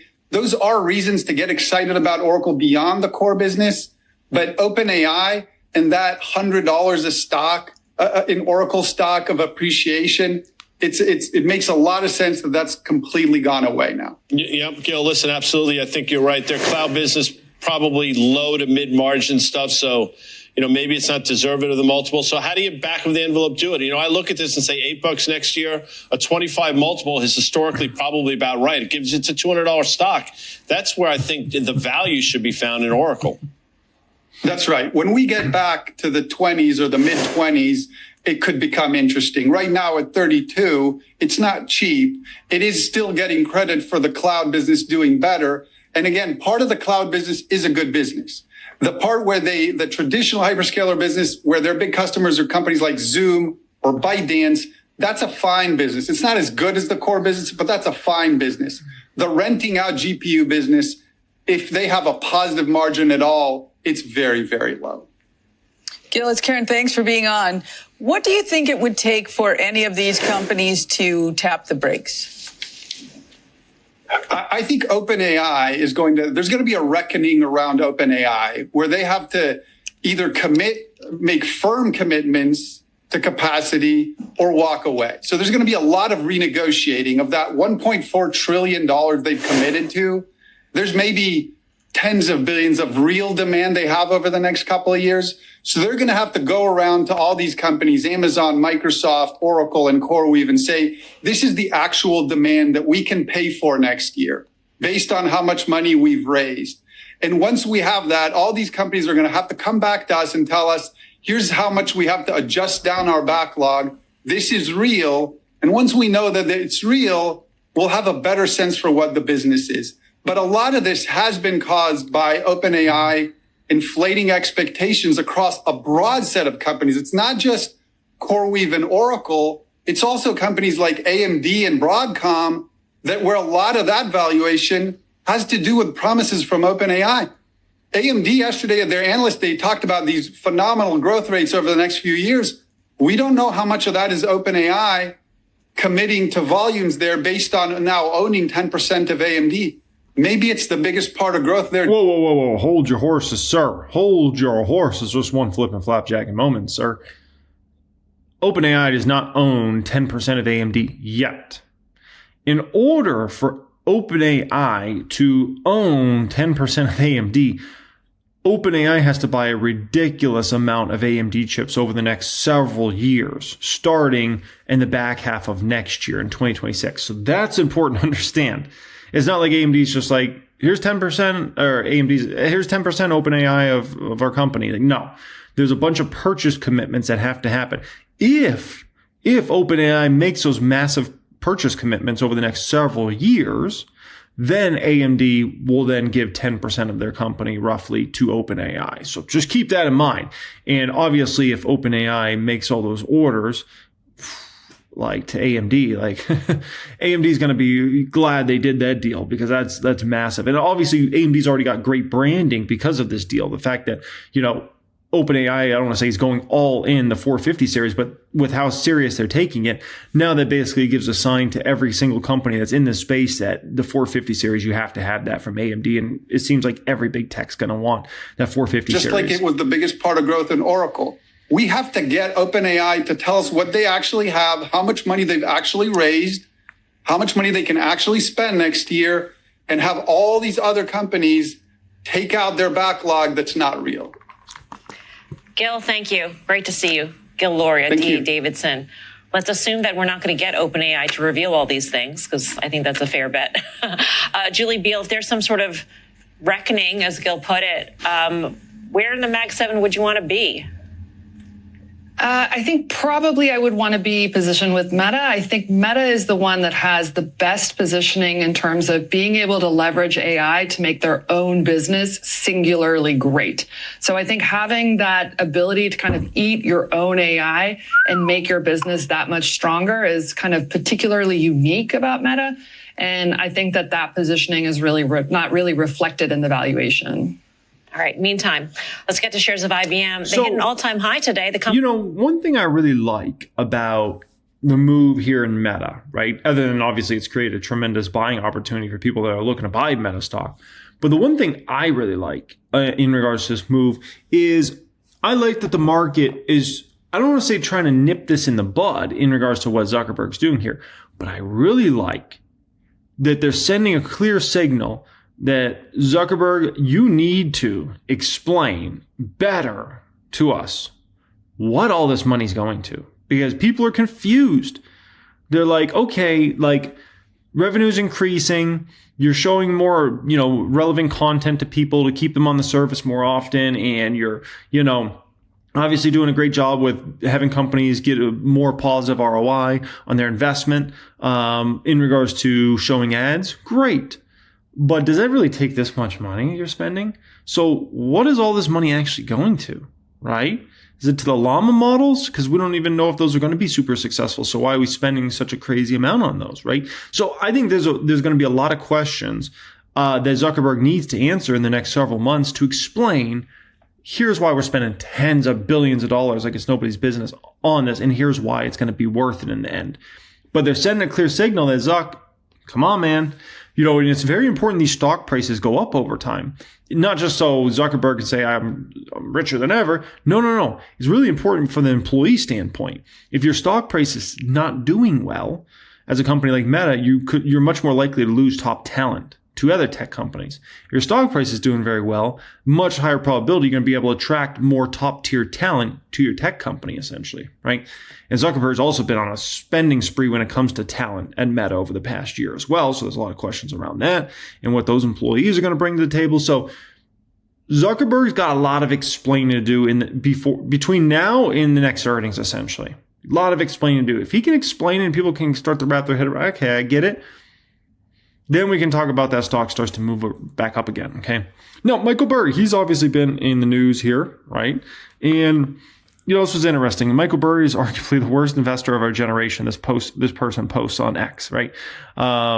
So here they post that Burry said in January 2016, he predicted a global financial collapse in WW3 are imminent. September 2019 claimed index funds were the next CDOs ready to implode like 2008. And obviously the market's gone up dramatically since September 2019.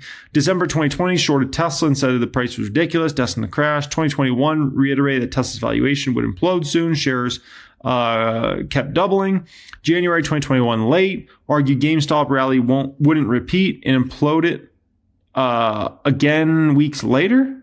It exploded again a few weeks later. I mean, to be fair, Burry was just a little early on those, because at the end of the day, GameStop did obviously that ended up in tears in the end in regards to GameStop. And Tesla, don't forget, Tesla stock topped end of 2021, and by the bottom in 2022, beginning of 2023, that stock went down 70%.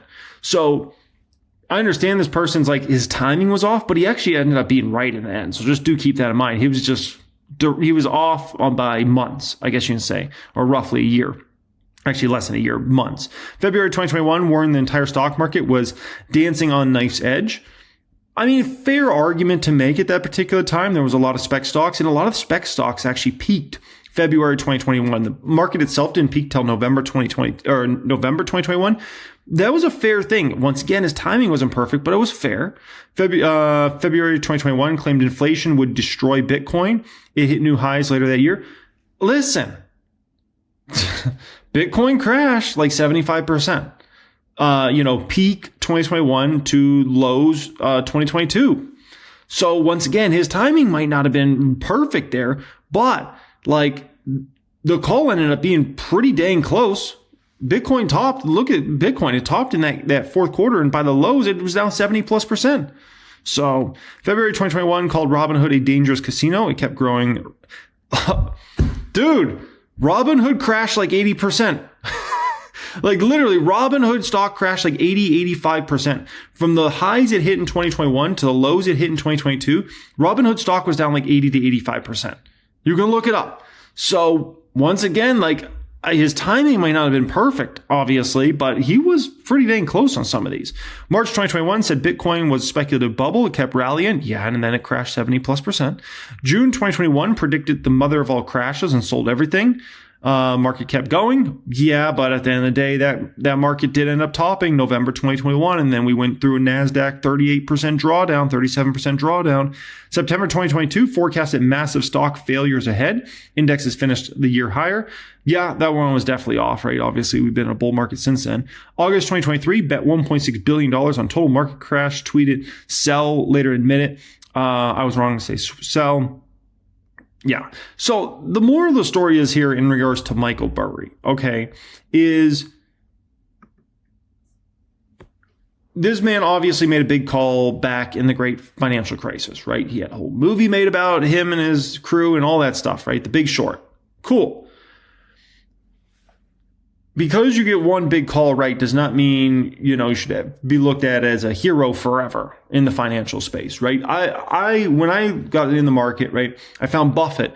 And one of the things that really attracted me to Buffett wasn't just his principles, way he was teaching, how he would explain things, but Buffett had decades of success. Right? It wasn't like he just had one thing that he was known for and it was like, oh, Buffett, he got this one stock right or something like that. It was like he had a multitude of businesses, a multitude of, successful stocks, incredible, Berkshire Hathaway stock did, like 20% a year for decades and decades and decades. So there was something to look at there and be like, this guy knows what's going on, right? Michael Burry, yeah, he made that one big call and he made a fortune from that. But, he's gotten a lot of stuff wrong over the years.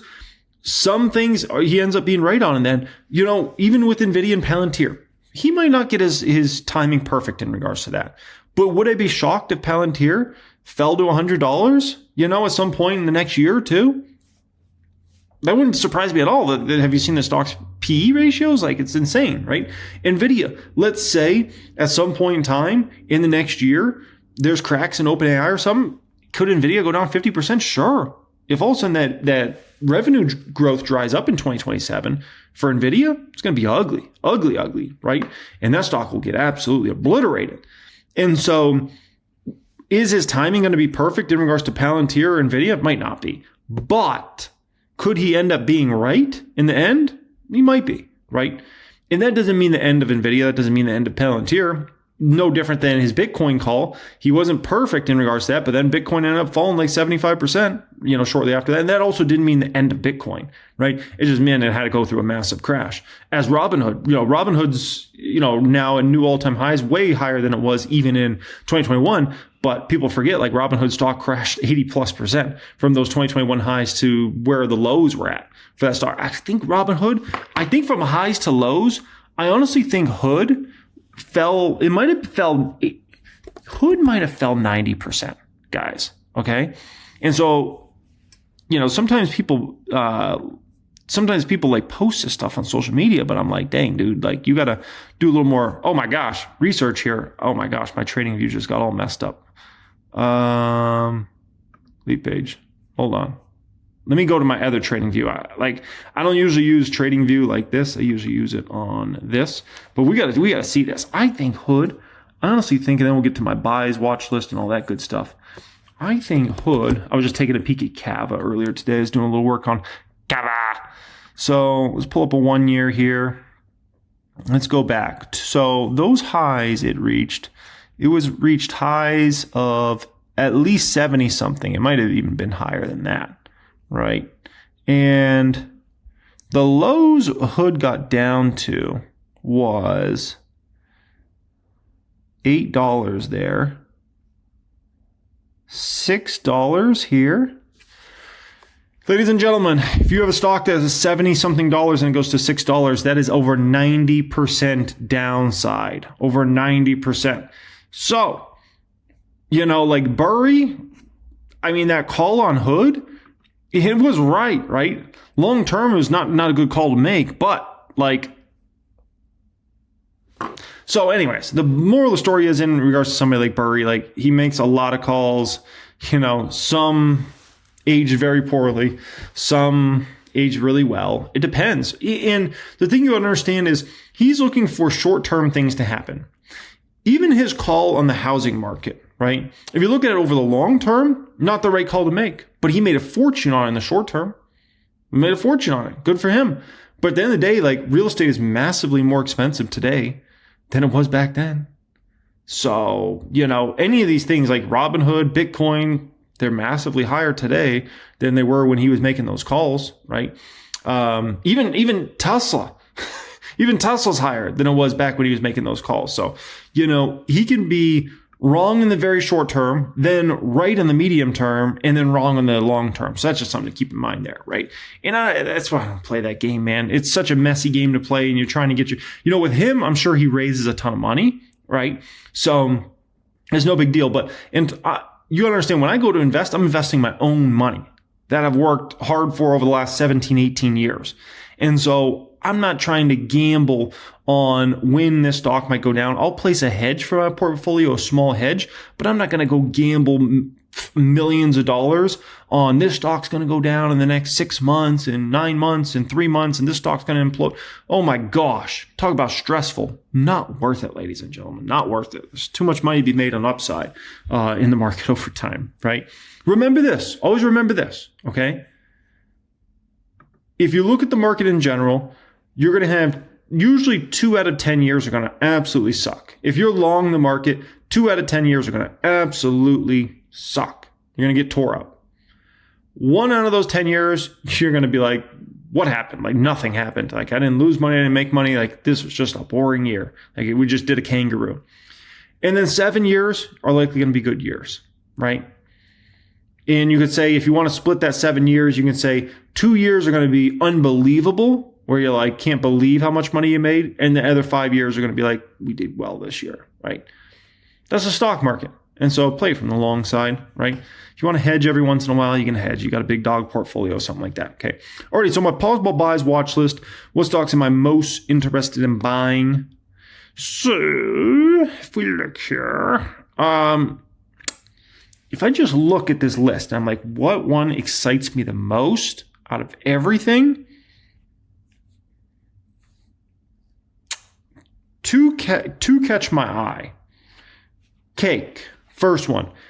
Cake, I just love because the valuation is just so darn cheap, and they just have so much growth ahead for that company over the next 5-10 years. So Cake definitely captures my eye.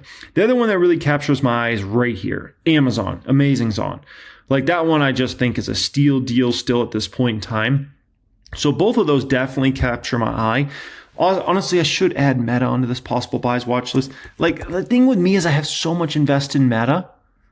But gosh, it is so dirt cheap right now.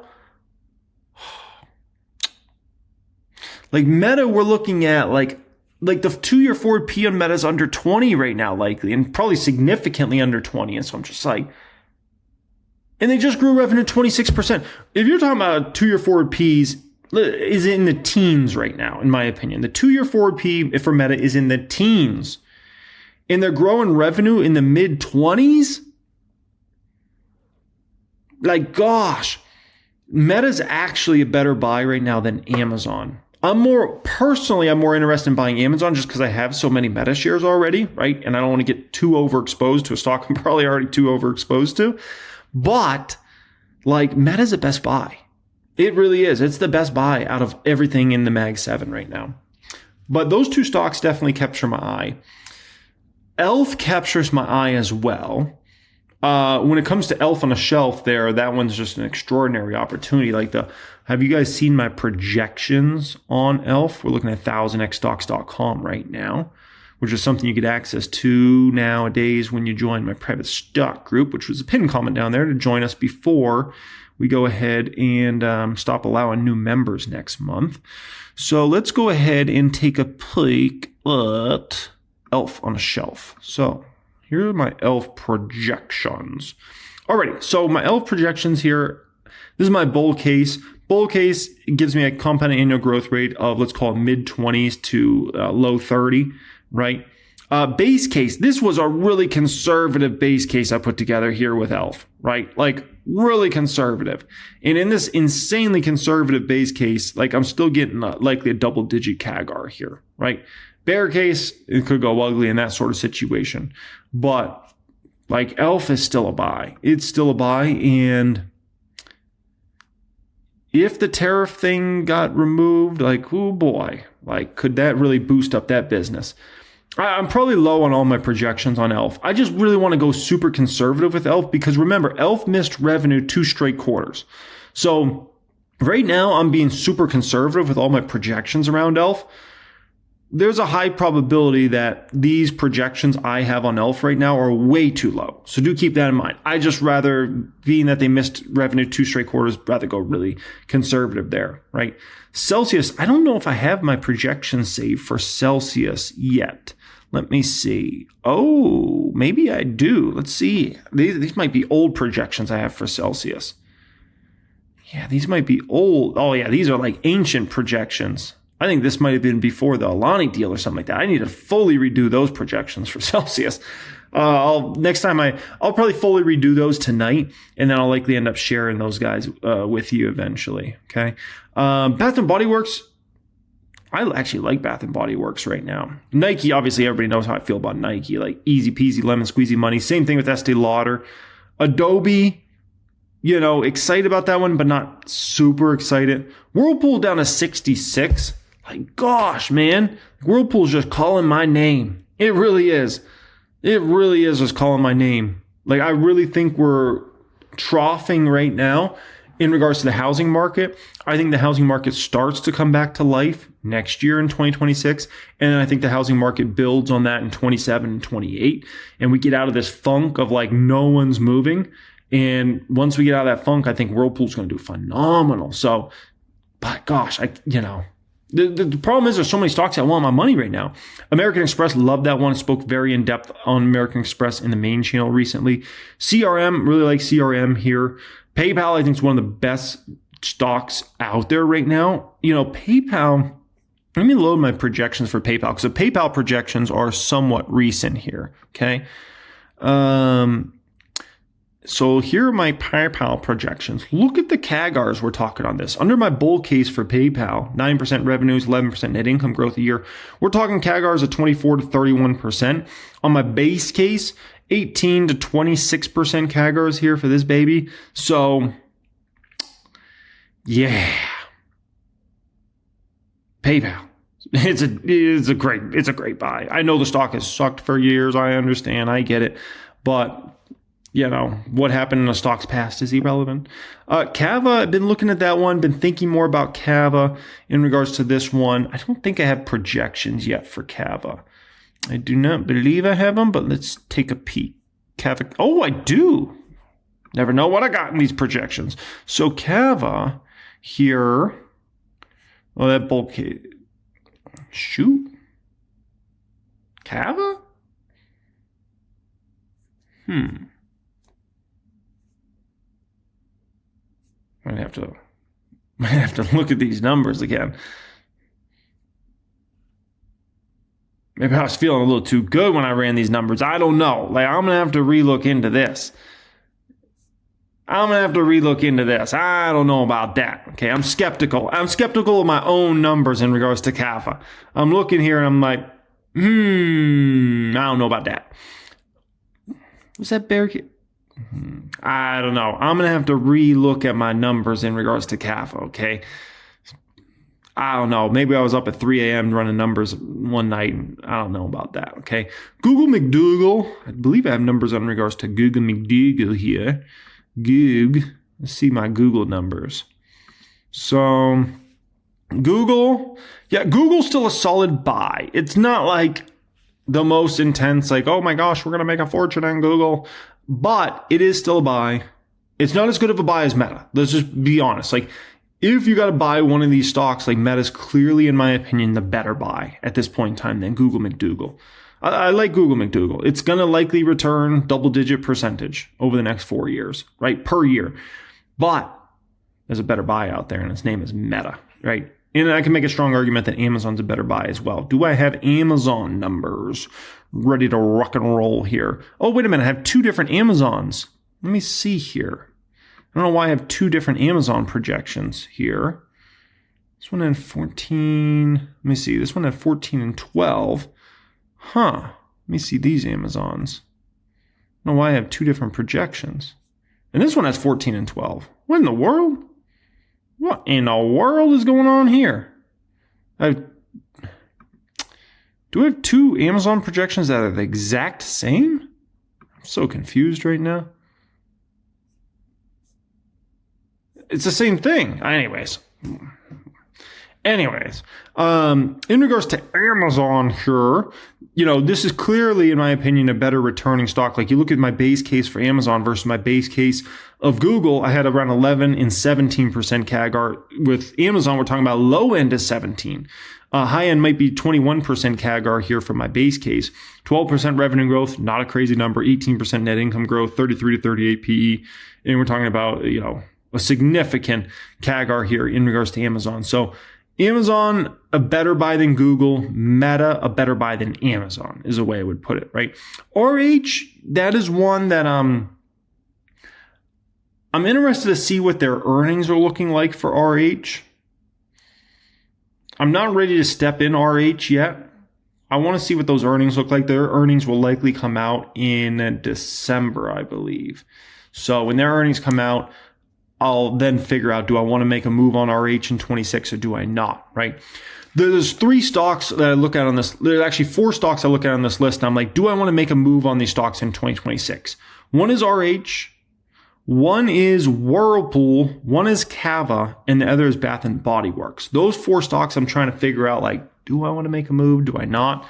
In regards to those 4. Once again, if you're looking to join my private stock group, private wealth group, get access to all that good stuff, there'll be the pinned comment down there. Join us in there before we stop allowing new members, which is next month, okay? Turn 36 years old, ladies and gentlemen. Thank you so much to everybody that's obviously been supporting the channel over all these years. I know a lot of you guys have been watching me for a long time. When I started on YouTube, when I started this channel, I was 26 years old. So to now be 36, man, what a ride it has been. And once again, thank you everybody that has obviously been supporting me over the years and been enjoying the content and all those sorts of things. And it was interesting because I also saw saw this here today when I was online. Legendary investor Warren Buffett, 95 years old, announced he's going quiet by ceasing to write Berkshire Hathaway's annual letters or speak at meetings. And man, that was one of the two most influential people into me getting into stock market investing and like getting into stock picking and things like that. Like one was my accounting instructor had in college, and then the other was Warren Buffett. And so, you know, it just shows you, hey man, we're all have a timer on us, and you know, life is here to be enjoyed, right? But also, like, we have goals and things we're trying to do, and so we don't have all the time in the world. We got to make sure we go out there and take action, and so we can get to where we're trying to get in life, right? And so, yeah, I appreciate y'all for being here. Thank you. Okay, bangers on bangers. Public count. I mean, we just have so many, you know, unbelievable stocks in there. You know, Palantir up 2,500%, Elf up about 1,000%, Meta up 442%, SoFi up 270%, AMD up 114%, Revolve up 97%, Google up 85%. Celsius up 82%, 77% gain on Amazon, 70% gain on Fubo. Unbelievable. And then obviously all the big winners over the years has been very fortunate, but we got sleepers in there too, right? Stocks like Honest, stocks like Nike are not performing well. Adobe's kind of a new position. The Tesla hedge is a very new position. Salesforce, new position. American Express, a new position, but PayPal's an established position. That hasn't made us crap. You know, less than $15,000 of gains there. Cheesecake, same exact thing. You know, that's an established position now for several years, only up 17,000 on it. So we got some of those stocks that are sleepers out there, right? In today's video, I want to speak about 4 core subjects. 1, SoFi stock. Big developments in regards to SoFi. I want to show you guys and what's going on there. Second, we're going to speak about a very hated stock right now. This stock is so hated, and it should not be, and I'll show you why. 3, we're going to talk AMD stock in this video as well, okay? And some big developments in regards to AMD, some things that people aren't looking at that I'm like, oh my gosh, I think folks are missing a few things, okay? And then we'll talk about a must-buy stock right now that's just an absolute deal, okay? One thing and one thing only I need from you guys, if you please, if you haven't already done so, if you could just hit that little thumbs up icon, that would mean the world to me for your 36-year-old man making this video for you guys here today, okay? I appreciate y'all for being here and all that good stuff. Additionally, make sure to subscribe to the channel if you want to see more of my videos in the future. Higher probability YouTube will show you my videos if you are subscribed to the channel, and then if you are not subscribed to the channel. And speaking about YouTube, we do have a piece of housekeeping here. YouTube took my video down at like 10 o'clock last night, the one I posted on the reaction channel, for no reason. No reason. Like, they have this AI now that just goes through videos and it just like will pull videos for literally no reason. And so thank you to a lot of you guys reached out to me. A lot of you guys that are in the prep stock group reached out. A lot of you guys sent me Instagram messages, reached out on YouTube, all these sorts of things, right? And so I appreciate you reaching out and letting me know, because I was in bed, like reading through conference call transcripts. Then I started getting all these messages about, hey, you know, the video I was trying to watch it and it got taken down, all those things. And yeah, so humans had to get involved. And of course, like, there was nothing wrong with this. So they, you know, put it right back up. But, you know, frustrating him. The thing that frustrates me the most is not like, oh, I, you know, didn't make as much money from that video because it didn't get as many views, right? Because they took it down. Like, okay, what is the difference? Like $400, $500, whatever, right? I think about it in terms of you guys, because I know some of you guys enjoy watching all my videos, and you have like certain schedule that you like look forward to watching and things like that. Just like I look forward to watching stuff. And so I hate it. I hate it when like YouTube gets in the way or something gets in the way of, you know, me posting content for you guys. And it's like, you guys come from so many different walks of life. Like, you know, it might be some guy that's got a $50 million net worth in a skyscraper in New York City. Truck drivers. Like, I know a lot of you guys, you won't even watch the videos. You'll just let it play in the background and listen to it as you're driving, right? NFL players. I don't know what it is about NFL players. They love my channel. It's crazy, man. Like, no other sport, no other professional athletes do I get more professional athletes reach out, I think, than football players, NFL players. Although I will say there's one or two of the biggest baseball players in the history of the game. They follow me as well. And you guys know who you are, okay? A lot of Silicon Valley workers, like over the years, you know, people that work at Meta, people that work at Apple, people that work at Tesla, which Tesla's not really a Silicon Valley company anymore, right?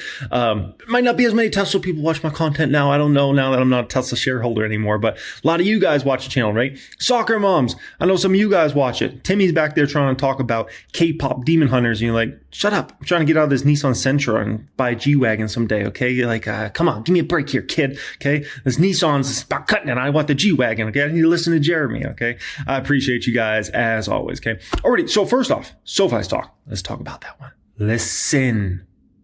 SoFi. This is a stock that's performed tremendous for us, up 269% on the stock, now up $111,000 on a small position, right? And when I bought SoFi, it was more of a spec stock. It's no longer a spec stock. Congratulations to everybody who has made some big money on SoFi stock. I'm sure there's a lot of people watching this video right now that you're up very large amounts on SoFi, and congratulations to you, okay? Now, listen, I just signed up for something in regards to SoFi last night, and I was not aware SoFi had this. I know I'm embarrassed. I didn't realize SoFi had this, but I looked into it and I'm like, this is sick. I'm going to gladly pay for this. So basically I signed up for what's called SoFi Plus. It's $10 a month. Okay. And I get access to a bunch of different things for this $10 a month. But the main thing I got access to is right here. Savings account, I can get 3.8%. So I like to keep a lot of money, as in 6 figures, multi-6 figures, 7 figures plus, just in savings, high yield savings. That's just collecting me, 3 to 4%, somewhere in there, right? And so this 3.8% is a very important number, because Ally, I got a lot of money at Ally, 3.3% they give me. I got a lot of money at Goldman Sachs. Goldman Sachs gives me 3.65%. And so the fact that I can get 3.8% on SoFi means I will be moving a lot of my savings money over the next 6 months over to SoFi, essentially. And so I'll be honest with you, I won't probably put any of my savings related money into Ally or Goldman anymore at this point in time moving forward. It's all going to likely be going to SoFi for quite some time, until it gets up to be such a big amount that I'm like, okay, maybe I won't, I don't feel comfortable or something like that, right? Which I like to spread my money around a lot of different banks and things like that, right? But SoFi. So this is really big. Now you get a bunch of other features along with this, but I thought it was worth mentioning, like for $10 a month, given how much I have in savings, there's such a big difference between 3.8%, let's say 3.6% or 3.3% or something like that, right? And also keep in mind, I know a lot of people that have significant savings, like they'll have tens of thousands of dollars or even hundreds of thousands of dollars sitting in checking accounts. It's silly. At Chase or at Wells Fargo, Bank of America, whatever. Silly. Why would you do that? You're getting no interest. Like, if you're going to have money just chilling, move it to a savings account, right? Like, it's a no-brainer. And so for me, to pay $10 a month to get a 3.8% for a savings account, money I can get at any point in time that I can just transfer and move around, do whatever I want with, right? I don't have to worry about penalties, nothing like that. That's awesome. It's well worth $10 a month. I can tell you that. Like, I'm going to get way more benefit out of that. Like, I'll end up making easily thousands of dollars, if not tens of thousands of dollars a year on just savings I'll have sitting there and chilling at SoFi. For $10 a month, I'll gladly do that, right? So I love it. I love it. Now, in regards to SoFi, here's the thing you got to understand. This is what you want to look for when you're talking about an A-plus growth stock. This is how their revenue should look over time. This is where SoFi's revenues have gone on a trailing 12-month basis. This is where they're at right now, and this is where they're expected to go. That's the way you want a chart to look. You don't want it to be up and down and all around. You don't want it to be like insane growth and then it drops way off. No. You just want a clear stair step up and to the right. And it's exactly what SoFi is doing, which means the company's executing on a very high level. And keep in mind, they're executing on this level, right? When interest rates are higher, when not very many people are even taking out mortgages right now, right? Housing demand is among the lowest the last couple of years that we've seen since like the great financial crisis. Like auto loans have not been hot at all. We know that, right? And so we're not even in like a great loan environment right now. And yet SoFi just continues to stair step up into the right. And it's incredibly impressive what this company's doing. Additionally, one of the most important metrics you can look at for a banking related company, keep in mind SoFi is banking, but they're also fintech, right? But for a banking related company, one of the most important things you ever look at is shareholder equity. And obviously that's been increasing substantially for SoFi. Very good to see here. Okay. Anthony Noto, he might be the next Jamie Dimon. He really might be the next Jamie Dimon. Like the way he's executing with this company, the way they're innovating, coming out with products and services, and they just continue to find more and more ways to get more and more customer base. Like SoFi's been great at the last, I would say, year or two at attracting a lot of customers who maybe had, let's say they had a bunch of credit card debt, right? And offering those folks a personal loan at maybe 9% interest rate. And then those folks will take that, let's say they had $7,000 in credit card debt. So they take out a personal loan for $7,000 through SoFi, right? They use that $7,000, go ahead and pay off their credit card debt, which was probably they had an interest rate of probably 25 or 27% on that, right? And now they pay SoFi, right? And it's a 9% rate. And a lot of these people were never even SoFi customers before. So now they're in the ecosystem. So now SoFi gets to make interest on that, but it's more about the customer relationship you have. Once you have that customer relationship at a bank, you got to understand, you attract a customer at 20 years old, 30 years old, 40 years old, right? You have a lifetime to sell them new products and services as their financial institution of choice, right? No different than Chase acquired me as a customer, right? Back in, when did they acquire me as a customer? 18 years old, right? They gave an offer, got it in the mail. It was $250. If you set up direct deposit through Chase, you got $250 deposit after 3 months, after 90 days, essentially. So I went ahead and did that, and Chase acquired me as a customer for life. And they've been my main banking institution I've used ever since then, right? And keep in mind, I use a lot of different banks, but they're the main one I've always used. And so SoFi, you want to get in with the 18-year-olds, the 20-year-olds, the 30-year-olds, right? The 35-year-olds, the 40-year-olds, because now we're talking. Now SoFi and we're going to start doing business together, right? Because now I get 3.8% of my savings. I'm going to start building up that balance over there at SoFi. And now they might be able to sell me more future products in the future, right? And so that's the name of the game when it comes to being a bank. You want to be there for everything. And what Anthony Noto's doing over there is unbelievable, right? JP Morgan over there, I mean, they just had a very exciting thing. I'm sure you guys have seen the press everywhere. They just opened up their brand new headquarters. I've watched this building go up last couple of years. I went to New York City 2 summers ago, and I went to New York City last summer as well. I paid the building a visit both times and took a look at it. It's an unbelievable structure, and it's a huge deal in New York City and whatnot. They opened it. This is what it looked like when it was under construction. It looked insane. Like, it looks cool now that it's finished, right? It's like, wow, that's like, definitely captures your eye. Like, that's not an average building.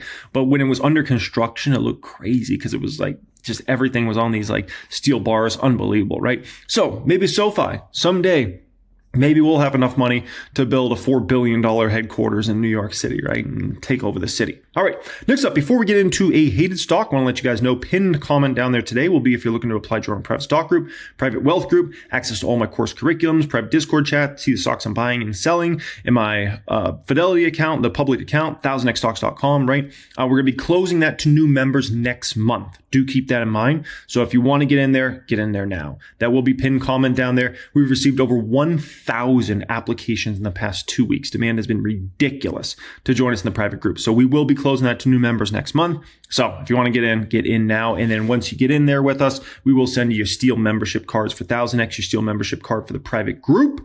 And if you join us on a lifetime basis, we'll give you your black card, your lifetime membership card as well. Okay. Alrighty, guys. So hated stock. It is Honest. Honest is such a hated stock. Everyone seems to hate this stock. It's $2.50 a share, down 47% in the past year. Listen, okay, no one's actually doing the work on Honest. No one. They're not even paying attention. They're just hating on it and just selling it and just like, it's a bunch of lazy bums in regards to this company. They don't understand what's going on. They aren't listening to conference calls or any of that stuff. So let me do the work for everybody. Okay, somebody in the class has to do the work for everybody. I guess it's me. Okay, listen. Consumption growth for their total wipes portfolio was up 24% versus category growth of 3%. It's unbelievable outperformance of their wipes business. It is on fire. Honest flushable wipes consumption grew over 160% versus the category growth of 2%. 2%. Unbelievable. And at Amazon, Honest adult flushable wipes are the fastest growing flushable wipes with subscriber growth of up more than 100% year to date. Incredible, right? Now, I know Honest isn't like the sexiest business and we're talking about diapers and wipes and, skincare products and things like that. At the end of the day, I love growth, right? I love growth. Now, in regards to this, our baby personal care collection is the #1 natural baby personal care brand in the United States, with consumption growth up 10% in the quarter, outpacing the growth in the category, which was up 2%. So another huge outperformance by Honest. Within baby personal care portfolio, our sensitive skin collection grew consumption 77% year to date. Consumption is so important because you got to understand, with these big retailers, whether it be Amazon, Target, Walmart, whoever, right? Big customers of Honest. sometimes these companies place massive order. Now, that massive order gets eaten through over time, right? But essentially, the consumption is what's really important because that's like somebody actually buying the product. So there's like sell in, and then there's sell through. Sell in is like, okay, Target places some massive order, so we sell into them, right? Now Target has to sell through that. Consumption, we're talking about sell through. And so those metrics are really important because that's going to let you know where revenue is going longer term there as those companies then place bigger orders in the future and things like that, right? Now, additionally, I thought this was really important. They were talking about the winding down of these businesses they're looking to get out of, right? Which are like low margin distraction businesses, right? So basically it talks about with the growth program, focusing on core categories of wipes, personal care, and diapers, and the exit of low margin, non-strategic categories. Honest.com, they're talking about will wind down by the end of the year. And then they'll be pivoting to a call for a pass-through site to sales. The Canada business, which they're looking to get out of, we expect to wind that down by the end of the year as well. And they're also exiting their apparel partnership. They had sold baby clothes and stuff like that, right? And they're exiting that as well. Baby clothes just doesn't seem like a very high margin business. So they're going to get all that done here at the end of the year, which I like. I didn't know if that was going to drag into next year. I'm glad they're just getting out of that and piecing out there. Okay. Additionally, this was very important. So they're talking about margins for the company and things like that, right? So you talk about, they just had their highest gross margin delivery of over 40%. The exit of these non-strategic categories, which is once again, honest.com, the Canada business, right? Canadian business, and then also the clothing business. The exit of these non-strategic categories is about 20% of the business, and these businesses are well below our average gross margin. And again, that gives us confidence that when we get into new business, that we have a strong potential to drive growth in 2026. And we're happy to share more details about 2026 when we get on the earnings call in February. A macroeconomic environment, blah, blah, blah, right? So what's going to happen with Honest essentially as they get out of those businesses is gross margins are going to continue to go higher for this company. Now, they're also going to be able to likely drive down SG&A as well. So what you're going to see is a dynamic here with Honest. That's very, very exciting, ladies and gentlemen. You're going to witness Honest get back to growth in 2027, but in 2026, you're going to watch the company's margins actually go higher as they exit categories, right? And additionally, you're going to watch their bottom line get to a healthier place because they're likely going to likely cut quite a bit of SG&A out of that business, right? And cut quite a bit of employees because those businesses were bad margin businesses that weren't making them any profits. And if anything, were costing them money, right? And now they can focus their resources on high margin businesses that actually have growth because they have several businesses. This company has several businesses that are amazing businesses, right? And even the diapers business, that was like the down business during the quarter, right? Listen, the diapers business, people didn't even read through the conference call or listen to the conference call. That's because last year at this time, two of their big retailers had a big mega sale on diapers. So the diaper business looked like the growth wasn't good, but it was because of what happened last year, essentially. I'm sure if those two companies did massive sales again for their diapers, I'm sure it would have been just fine. So you got to put in the work. People could use thousandxstocks.com. It's right there for you. But people would rather surf TikTok. It's embarrassing. It's embarrassing, man. They'd rather surf Netflix than just actually do the work. Maybe you should have read through the Honest transcript. Maybe you should listen to a conference call and actually saw what was going on here with the business. But they don't. They see the stock price going down. They're like, oh, sell. Oh, let me take a 30% loss on the stock. And then, a few years from now, Honest is going to be $5, $10, $15 a share, and they'll be thinking about the shares they sold at $2.50. It's just ridiculous, man. But same old game. So I'll put it to you like this, right? In regards to Honest getting out of some of those bad businesses, like for instance, selling baby clothes. Okay, dude, I've had 3 kids. You know what happens with baby clothes? People just look for whatever's cheap and whatever's maybe cute and they buy it and then they never rebuy from that brand again. There's no loyalty to that, right? These are the 2 main skincare products I personally use, okay? One's this Estee Lauder product here. That's pretty expensive. And the other one is this Honest product right here, okay? Those are 2 main. I'll switch off. One night I'll use this. One night I'll use this, right? This is the sort of product you want to sell. That product there, Honest probably makes that for a few bucks. And then they can sell it for $15, $20, $25, right? And additionally, people will buy this product again and again and again and again and again, unlike baby clothes, for instance, that they're not going to do that, right? And so this is a beautiful business, no pun intended, in regards to Honest. And this is where they want to focus their attention. And then they can use their marketing dollars rather than on the Canadian market, that's not a good market for them, or rather on baby clothes or honest.com. They can use their marketing dollars on selling more of these. And they sell more of these things, right? That's very good for their margins, which then gives them even more profits that they can market even more, and they can continue to build this high margin business rather than trying to focus on these businesses that suck, right?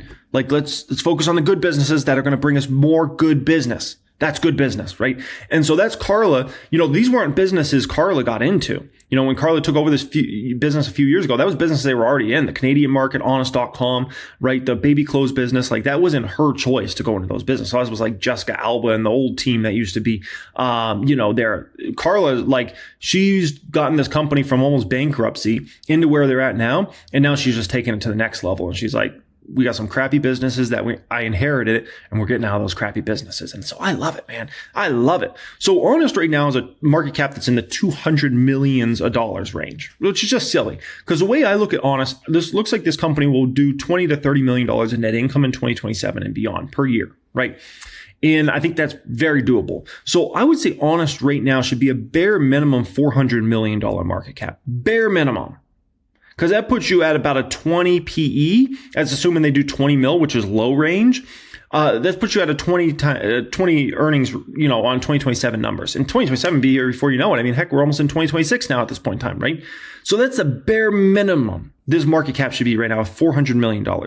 I could make a strong argument that the market cap should be $600 million, over double what it is right now, given that this company is going to be a company that will bring in $20 to $30 million bottom line in 2027 and beyond, right? And then there's a pretty strong argument you can make that it should actually be $800 million, because what I have here, it could be a lot higher long term. Okay, now they're exiting these crappy non-margin accretive businesses and they're focusing on the high margin businesses. So Honest, very misunderstood stock.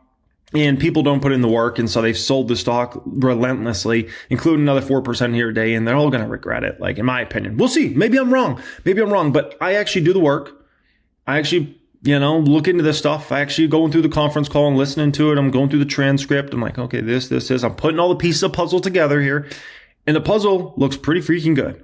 But, people would rather just sell it at $2. Okay, sell you $2 Chuck, Then we'll see where things are at 3 years from now, and I think you'll be crying, right? Next one up here, AMD, stock that a lot of people sold, and man, are they crying now at this point in time. People were selling this stock earlier this year at $80, in the 80s. And are those people crying their eyes out now at this point in time, okay? There's a lot of things that happened in that conference call people didn't see, didn't go through. Got to go through these transcripts, got to listen to conference calls. Very impactful, okay? Right here. This is very important. Talking about basically the ramp of the business this year, next year, things like that. Say we have a very good demand environment into 2026. So we would expect the MI 355 continue to ramp in the first half of 2026. Keyword, continue to ramp. Continue to ramp in the first half of 2026. And then we mentioned MI 450 series comes online in the second half of 2026. And we would expect a sharper ramp as we go into the second half of 2026 for our AI data center, AI business, right? And so clearly, like the 350 series is doing very well for itself. Now, it's going to be nothing compared to the 450 series. Keep in mind, everybody wants the 450 chips, it seems like. I can't, the cloud service providers, like all the big dogs, they want that 450 series. The 350 series is kind of like some want it, some don't. Some want it, to a modest extent. Some want it a little more. The 450 series seems like they have demand.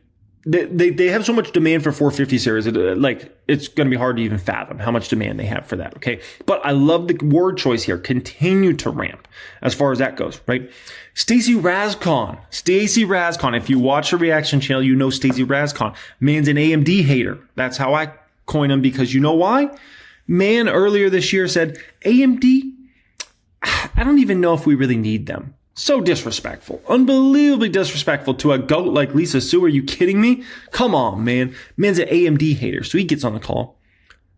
He's real short. My first one for data center in the quarter. What grew more year over year on a dollar to percentage basis, servers or GPU? Lisa Sue says, yes, Stacy, I think our commentary was data center grew nicely year over year in both of the areas, both for our servers as well as data center AI. Yes, but could you, just directionally, which one grew more than the other? I'm not even asking for numbers, just directionally. Then the executive VP jumps on, directionally, they are similar, but server is a little bit better. And he says, servers a bit better. Okay. And then on the guidance, so you said that servers, data center overall up double digits. You said servers up strong double digits. What does that mean? Is that like more than 20%? Or like, how do I think about what you mean by strong double digits? Because again, I'm trying to, for the GPUs for the year, do you think you were saying roughly like 6.5 billion or I like? Then the executive PVP steps in. Stacy, here's what we guided. We guided sequentially data center will be up double digits, and we said server will go up strongly. And at the same time, we also said that MI350 also going to ramp. So we did not, I don't think what you just mentioned was what we guided. Pay attention, Stacy. Stop saying 50 times and pay attention. Then Stacy jumps on again, says, okay. So, if you say servers are up strongly, does that mean they're up more than the instinct? Because you didn't really make that commentary on instinct. Lisa Sue steps in and says, no, look, Stacy, let me say it. So data center up sequential double digit percentage. Both server and data center AI are going to be up as well. And from the standpoint of where they are, I think we're pleased with how both of them are performing. The strong double-digit percentage comment perhaps was applying to year-over-year commentary. And Stacy Rascon dips from the conference call, right? And it's just funny because oh gosh, the guy just comes off as such an AMD hater. Even if he doesn't intend it to be like that. When you say things like you're not even sure you need AMD, then you hop on a conference call and you're just like, ugh, right? And it's funny because look at the other analysts, look at how they will ask their questions, and then look at the response Lisa Sue will give here versus those other responses they would give him back, right? Look at how in depth it is versus him. Look at this. Lisa Sue's talking in paragraphs, right? Stacy's getting sentences back because they know he's a hater, right? Look at this. So it's just ridiculous, right? And AMD's got plenty of haters out there. Okay. No one talks about the elephant in the room regarding AMD. And I got to speak about the elephant in the room because it's such a big elephant in the room. It's massive. And it's almost like the elephant blends in with the paint because no one can even see this dang elephant. Okay. Listen, AMD, everybody and their grandma knows this company's about to have a tsunami of money coming in their way, right? We've already started to see it. This is on a trailing 12-month basis, looking at 1000xstocks.com here. Look at the free cash flow of this company, skyrocketing. Look at the operating cash flow of this company, skyrocketing, okay? The thing that no one's talking about, keep in mind, this is still those numbers you're seeing, little money. Just wait to see the free cash flow and the operating cash flow a year from now, 2 years from now. You're going to be in shock, okay? So, we know what tsunami of money is about to come to AMD. My question is, what are they going to do with all this money? They're going to have money coming in the crates over the next 2 to 3 years, right? What are they going to do with it all? So they could do a few things. They could do massive share buybacks over the coming years, right? Now, OpenAI is supposed to buy a ton of chips. Then OpenAI is supposed to get a part ownership of AMD. With how much money AMD is going to have incoming, they might end up just being able to buy those shares back off the market, right? So keep that in mind. There might actually needed to be massive dilution to the shareholder base. They could start paying fatty dividends to all of us shareholders. That's a potential, right? I don't think that's the most realistic. I think a share buyback's more likely than dividend, but it's a potential. They could buy out other companies in the space. That's always a potential as well, right? And they already have an amazing team there. So, they can always add some talent here and there, but gosh, their team is already unbelievable they have there. And so there's not a lot for them to spend a ton of money on other than I guess they can spend it on massive share buybacks or do something creative financing wise with the company. But if you look at like NVIDIA's obviously had boatloads of money coming in. They don't even know what to do with it. Like they're investing in other companies to like, because they have so much money income and they don't even know what to do with it, right? AMD is about to have that problem. AMD is about to have that problem. It's clear as day. We haven't even seen the 450 series numbers yet. Like if you think this is big in terms of the growth of free cash flow and operating cash flow, just wait. Wait a year from now. Wait 2 years from now. Get ready to have your flapjacks flipped in regards to that. So yeah, that's a subject that should get more attention. Is we know AMD is about to make just ridiculous money. What are they going to do with it all? They could just build up that cash balance to massive amounts. Keep in mind, you can still get 4% on treasuries. So they could build up that cash balance in a massive way, right? Put that in treasuries and just earn unbelievable amounts of interest income. They have very little debt on the balance sheet. They could get rid of that as well. Like just get that off the balance sheet and then just, put massive amounts of money into treasuries as well if they want, or in that 4%, which goes straight to the bottom line, helps out profitability even more. And, yeah, very exciting, very exciting. So nonetheless, folks, AMD is a phenomenal stock. And don't forget, ladies and gentlemen, do not forget, 6 months ago, people made fun of this stock. People called it advanced money decimator. They made fun of it. They thought it was a dog stock. They thought it would never start to run, right? Man, has the tone shifted now. AMD now, really over the past month, I think AMD's become the most exciting stock in the stock market. Like there's two stocks that come into my head. If I think about the past 1 to 2 months and the two stocks that really, let's just call it the last 60 days. Now 60 days, there's two stocks that have become the most exciting stocks in the market, in my opinion. AMD and Micron. MU is benefiting huge from AMD because AMD is going to use a ton of Micron memory in the 450 series, from my understanding, and other series as well. And so MU is a huge beneficiary of that. And so memory is just a hot play right now, and people play MU for that. And so those are two stocks that in the past 60 days, they just have turned into absolute beasts. And people are no longer laughing at them. Now they're saying, why didn't I buy that stock? Like, and this is a stock I spoke about. How many videos did I make on AMD over the past 12 months? Like, it's ridiculous. I started talking about this stock at the end of last year, and then I spoke about it like relentlessly the first 6 months of this year, right? Banging my hand on the table, like, AMD, you guys got to look at this. Like, people aren't paying attention to it. They're not even paying attention to what's going on here. The 450 series is going to be huge. Now some people are waking up and they're like, oh, wait, this 450 series, this is going to be huge. And it's like, dude, we were on this 6 months ago, 9 months ago, 12 months ago. Where were you at? Next up here, a stock that is a must buy now. Okay, so I don't know if you guys got to see this short I put out on the channel. There's a lot of stocks that are buy right now, but I put out this short on the channel. It's called 11 stocks to buy right now. That spoke about some stocks in that particular video, right? Additionally, I created the last two videos on the channel. One is I just bought a new stock. That spoke about a stock that you might want to check out. And then this video here, 4 stocks to buy now, November 2025 edition. That's a banger as well. So you might want to, you like stock talk and stock opportunities, watch those videos there. They go very into depth, but there's a stock that is an absolute no-brainer right now that everybody should be buying, and it's PayPal. There's another stock. Oh my gosh, talk about a hated stock. Everybody hates on PayPal stock. Like, the stock hasn't moved in years. It's just been a dog. Listen, man, I don't care if a stock's been a dog for 100 years. At the end of the day, if the fundamentals of the company and the valuation say buy, I buy. I don't care. This stock could have been flat since Jesus was on Earth. Like, it doesn't matter to me. Come on, man. It could have been dead stock since the Earth was formed. It was like, I don't care. At the end of the day, I look at the valuation, I look at the growth rates, and I look at what's expected for this company. It doesn't matter to me. And if it says buy, I'm going to buy. Forward P on the stock is 12. 12, ladies and gentlemen.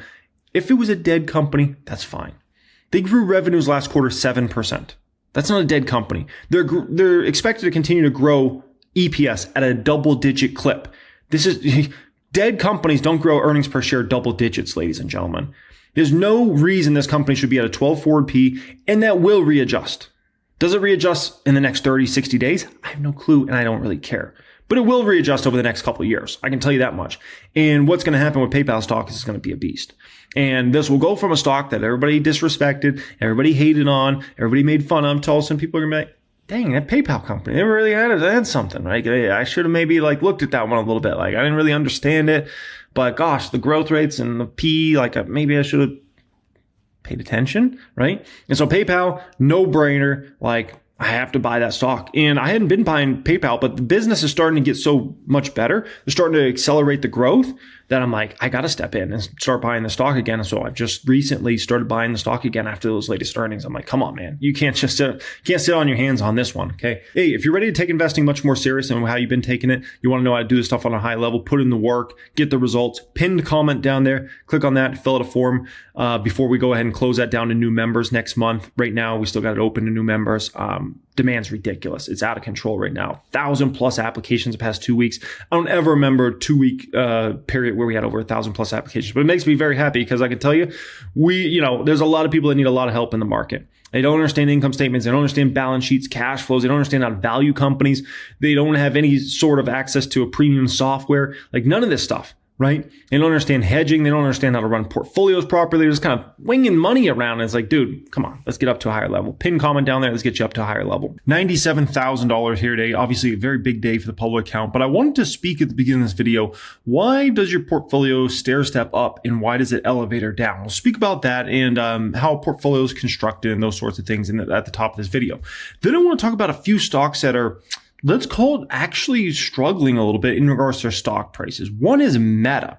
So Meta stock today is the same price it was back December of last year. Okay, so I want to speak about Meta, what's going on there in this video. I want to talk about Cake. What's the deal with Cake? We're only up about $17,000 in the stock now at this point in time. Cake's just been kind of bleeding. Even on a great green day today, down 2.5%. So what's going on with Cake? We'll speak about that in this video. Nike, when is this stock ever going to go up? Like, it's just been dead money and it just never goes up. We'll speak about Nike in this video when it starts to move, okay? Then I want to talk about Palantir, Elf, SoFi, Celsius Beverage. Those stocks skyrocketed today. Like, you see the market up 2% or so, right? Celsius up 7%, SoFi up 8%, Elf up 8%, Palantir up 8%. Like, why are those stocks so insane? Like, why are the moves so dramatic in those stocks, okay? Then I want to speak about Duolingo. Duolingo, A+ income statement. Very impressive out of them. Talk about if that's an opportunity or not. Robinhood, A+ income statement out of them. Very, very impressive. We'll talk about if that stock is an opportunity or not. From there, I'm looking forward to reacting to Tom Lee, everybody's favorite bull in this one here today. Tom Lee went on CBC a few hours ago, spoke about his views on the market. I want to share my opinions and perspectives based on that. Ed Yarndeni went on as well, spoke about his views on this market, and Stephanie Link as well. So looking really forward to reacting to all those videos here today. I appreciate y'all for joining me. One thing and one thing only I need from you. If you could please just hit that thumbs up button. You could just hit that little thumbs up button. You would mean the world to me. And for every single person that's already done it and you didn't need me to ask, thank you to you guys. You are the real heroes out there, okay? Additionally, if you want to be subscribed to this channel, you can certainly subscribe. We're now at, I think, 120,000 subscribers or somewhere around there, ballpark. I appreciate everybody for being subscribed here, okay? Listen, here we go. December 14th. That will be the day I am closing my private stock group to new members. It has been overwhelming demand this year. I've been trying to figure out, like, we got to take a break in regards to new members in there. The demand is insane.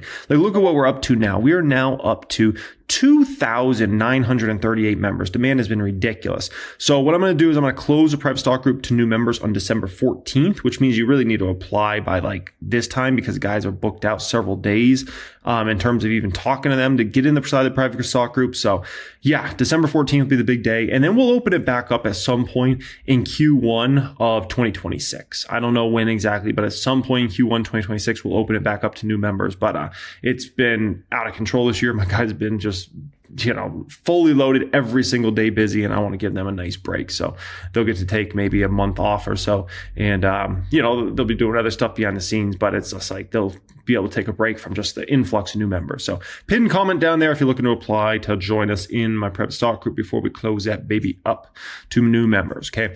Alrighty. So stair step up, elevator down in regards to your portfolio. Why does it happen? Right? What do I even mean by that? Some people are like, what does that mean?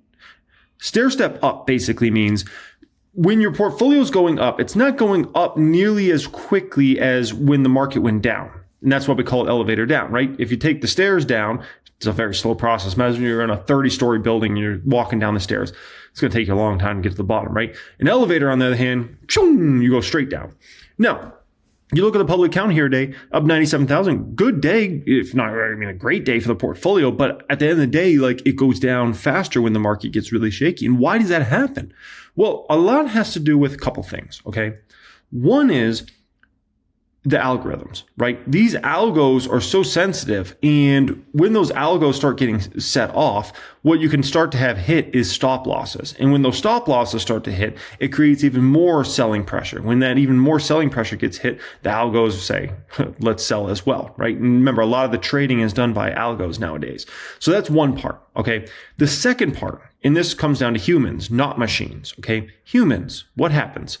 Fear is a emotion in humans that's much more, let's call it, much more powerful than not fear, right? If I told you, dude, your house is on fire right now, you're going to freak out. What? My house is on fire? What?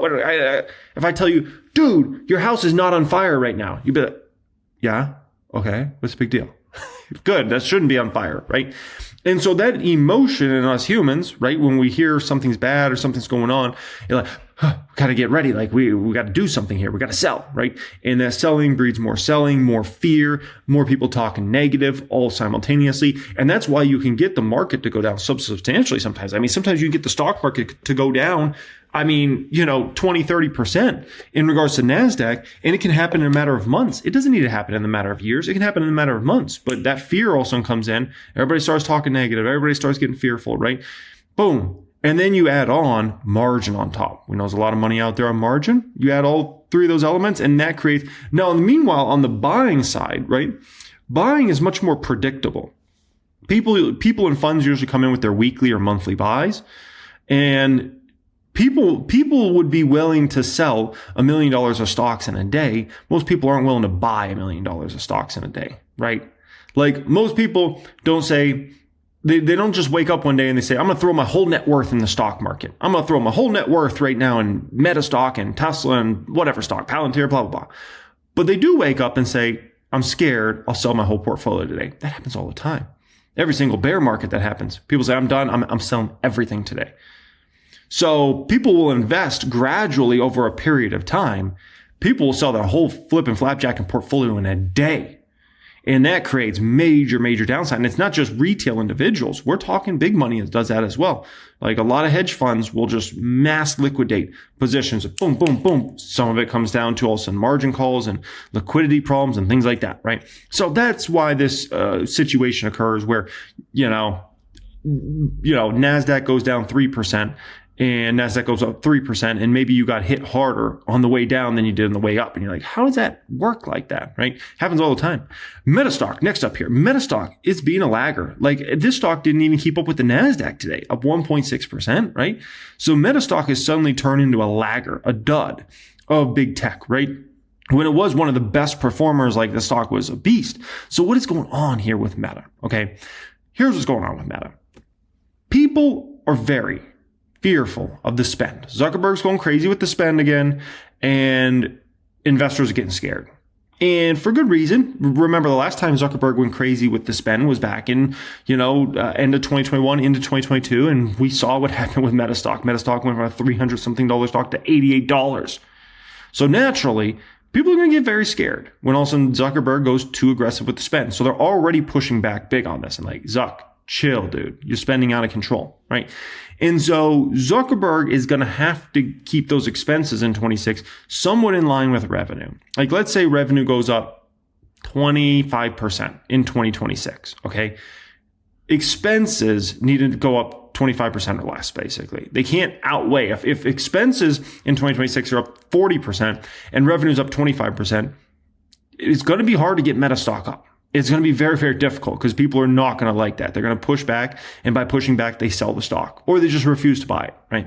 Now, with that being said, here are my numbers in regards to Meta. Keep in mind, revenue in the latest quarter, they grew revenue 26%. So even under my bull case, I have a serious step down in revenue growth rates. I have them only doing 20% a year revenue growth and then 22% net income growth per year, okay?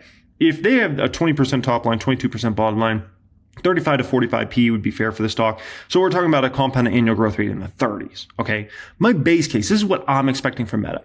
I'm expecting 15% revenue growth per year. Keep in mind, ladies and gentlemen, that's a mile and a half away. We're talking 1,100 basis points away from where that company's been growing. They've been growing revenue 26% in the latest quarter. I've been going all the way down 15% on average per year.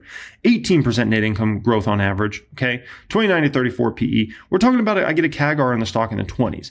Meta's a buy today. It's an easy money buy, right? Even my bear case has them doing only revenue growth at 10%. The company's growing revenue 26%. So to go down to 10% would be a disaster. And then no lift in the net income. So 10% net income growth, 23 to 28 PE. I still get a CAGR that's probably going to beat the S&P 500 over the next, 4 years. So my bear case, I still beat the S&P 500 likely. My base case is amazing, 20% plus CAGR in the stock. And then the bull case, if that plays out, we're talking about a 30% plus CAGR. We knocked it out of the ballpark. So the bottom line is Meta stock is a buy right now, today, right now, ladies and gentlemen. Okay. Now, in regards to Cheesecake Factory, what's the deal with cake? Oh, okay. I'll show you what the deal is with cake. Okay. Like cake. It's almost my birthday, by the way. Did you guys know that? Okay. Where do I want to start with cake? Okay. So let me just pull up. We'll pull up the cake. We'll pull up the gava. We'll pull up the sweet green, which is what, SG. We'll pull up the Chipotle. You guys remember Chipotle? Okay. We'll pull up the Buc-ee's, S-Bucks. And you'll get to see just this industry is just bad this year, man. Bad. So this is a year to date for these stocks. Sweet green year to date is down 83%. 83%. Cava's down. Cava is down 56% this year. Chipotle has basically been cut in half this year, down about 50%. Starbucks is down 8% this year and Cake's down 5%. No one wants to own anything in the restaurant, food space this year. It's just the way it is. Let's pull up Darden. Let's see if Darden has beat Cheesecake this year in terms of performance. DRI. Darden's a big restaurant player, owns Olive Garden, a bunch of other big brands, Yard House, blah, blah, blah. And Darden has underperformed Cake this year. Darden Restaurants is down about 7%. Let's pull up, in my opinion, arguably the most well-run restaurant chain in all of America, Texas Roadhouse. They might even beat Cake, and that's a hard thing to do. And Texas Roadhouse down, 10.7% this year. So the bottom line is, folks, this industry just sucks in 2025. It is what it is. Some years you're going to, have some stocks in industry, and there's just no momentum. So Cake has such an amazing next 5 to 10 years ahead, right? With the Flower Child expansion, with the North Italia expansion, they got an ATM business model in the Cheesecake Factory, and they got a bunch of concepts they're growing. But with that being said, and it trades at like a 12 forward P or something just silly. But at the end of the day, no one wants to own these stocks in the space. And if no one wants to own it, what are you going to do? Like, you know what I mean? Like, if it's just, the good thing for the Cake, and this proves how great the Cake's business model is Cake is outperforming these other companies. It's done the least bad of Darden, Starbucks, Texas Roadhouse, Chipotle, Cava, and Sweet Green, which means it's seen as defensive also. If you're going to think about like who's defensive in the space, it's actually Cake. So Cake has that amazing offense the next 5-10 years with all the locations they're going to be able to expand into for Flower Child, North Italia, and other concepts. But they also are giving you great defense. Like you could have been in Cake down 5% this year. You could have been in Sweet Green down 83%. Like Sweet Green might never get back to the price it was at the beginning of this year. And if it does, it's going to take years to get back there. You could be in Chipotle stock down 50% this year versus Cake down 5%, right? So the bottom line is Cake's set up amazing for the long term. It's just no one wants to own those stocks right now. Nike, when does this stock go up? Listen, it is clear as day Nike's business model has turned. The numbers are proof of that, right? But with that being said, if you're thinking about a stock that's remember, Nike's a big market cap, right? If you're thinking about a company that, who do you want to tax loss harvest with, right? Nike's coming to mind. Like Nike's coming to mind because a lot of people are thinking like Nike stock's not going to move up in any substantial way between now and year end. And they're like, I'm sitting on a bunch of gains. And so why not go ahead and sell off Nike? So even though that company has turned the corner with their business model, everything's headed in the right direction. The stock isn't, because that's facing tax loss harvesting at the end of this year. And so it is what it is, man. It is what it is. It doesn't matter what their numbers are right now. Like people just are kind of look at that and they're like, wait, I'm down a bunch on this. I sold a bunch of profits in these other stocks. Sell Nike. We'll buy it back in the first quarter next year. So that's what's going on with the stock like Nike. Palantir, Elf, SoFi, Celsius. Why these stocks go so insane? Like why they got to be so drama?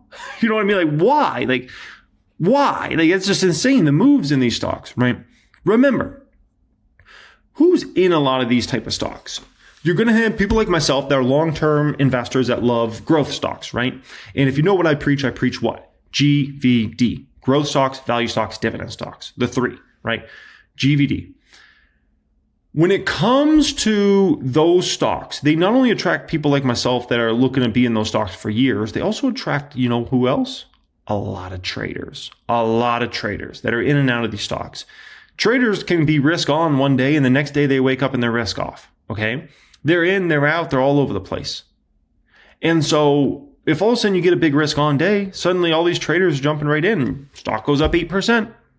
And if all of a sudden tomorrow everybody wants to go risk off, stock will go down 8%, 9%, 10%, 12%. Like, who knows? Remember that a lot of times the moves on the downside are even much more extreme.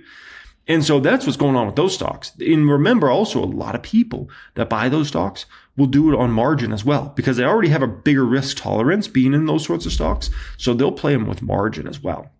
And then also the markets get shaky and either they get margin called, so they have to get out, or they just don't feel comfortable being in those stocks. And that's what ends up happening, ladies and gentlemen. So yeah, that's why those stocks are so drawn. It's ridiculous. Okay.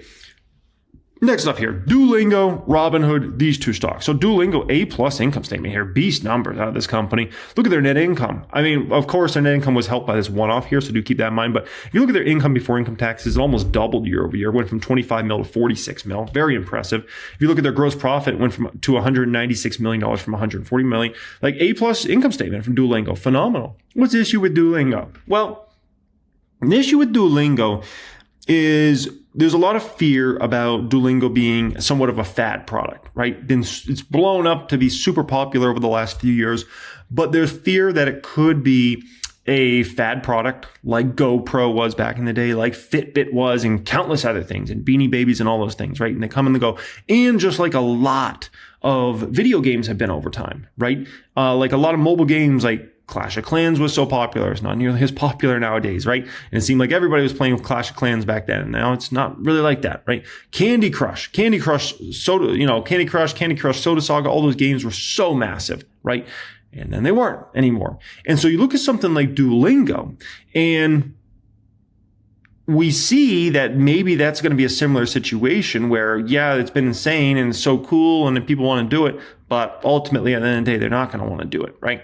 And so that's just something to keep in mind there. The good thing I think for Duolingo that's better than any business model in the past is really around the subscription service, right? If you think about Candy Crush, if you think about Clash of Clans, GoPro, Fitbit, they were relying on a lot of one-time purchases. Duolingo is more of a subscription, right? So even if people aren't using it, they might stay subscribed to it, so that the melt in the business model might be much slower than other ones, right? So this is kind of what's going on with Duolingo. The other one issue you have with Duolingo is, let me show you guys something very important here with Duo. And this is even despite the stock crashing. And remember, I used to have a put position on Duolingo. I did phenomenal in it. I think I made like 50+% in a quick amount of time. It was amazing, right? Duolingo's PE's come down so much. Like last time I looked at Duolingo, like back when I was buying puts on the stock, the PEs were like really, really elevated. And I guess they're not anymore in regards to Duolingo. So I guess can't even say that anymore, right? So, I mean, with Duolingo, the thing is, I wouldn't trust betting against a stock in 2026 or beyond. I just wouldn't, right? Also, it's not a stock I really want to bet on either, but I think the big money betting on the downside, I think it was to be made this year in 2025. So if you bet against Duolingo this year, you should have made crazy money on that. Good for you. I don't think there's easy big money to be made on Duolingo in 2026 betting against it, right? So I just wouldn't feel comfortable betting against Duolingo in 2026. I just wouldn't. It's not, 2025 was the year you could have made bank. 2026, you're pressing your luck, in my opinion. Now the Robinhood, so phenomenal. The Robinhood turnaround's historic. Like, it's unbelievable the way this company's turned around their income statement in the past 3 years. It was dumpster fire trash, like F grade level income statements like 3 years ago or so. It is not like that anymore. It's A pluses. I mean, look at total net revenues up, basically doubled up year over year. Incredible. Total operating expenses was up 31%, but that's nothing compared to how much their revenues are up. Net income was up 271% to 556 mil. Diluted EPS 61 cents. Okay, so what's the issue with the hood? Okay, the hood, in my opinion, has two issues. One, the PEs. I don't care if you're looking at a trailing 12-month P, forward P, or 2-year forward P, they're very high, right? The other big issue the hood has here, and why I'm not buying it despite it having an amazing income statement and balance sheet, the reason I wouldn't step in hood right now is you got to understand we've been in a 3-year massive epic bull market. Massive epic bull market for stocks and for Ethereum and for Bitcoin, okay? All three. Guess how Robinhood makes its money, okay? I don't think it's rocket science to, know how they make their money. Look at where their big money comes from, right? Net interest revenues certainly is a big number for them, but transaction-based revenues is the big one, right? Transaction-based revenues, 730 mil from 129, up 129% year over year. The business has been on fire. The issue is, at some point in time, this bull market will come to an end. Right? I don't know when it is. It could be next year. It could be the year after. It could be the year after. It could be the year after. At some point, it's going to come to an end, right? Robinhood's revenues in that environment are going to go down substantially, right? So then you're going to have a whole re-rating of the stock and you're going to have a nasty crash because here's the deal. Robinhood trades right now at very high P ratios. So once the revenue growth all of a sudden starts to collapse, right? The stock price is going to collapse twice as hard, essentially. And that'll not be a good thing, obviously, for Robinhood stock price. And so I wouldn't feel comfortable stepping on Hood here. You usually want to step in on Hood when you've gone through a big bear market.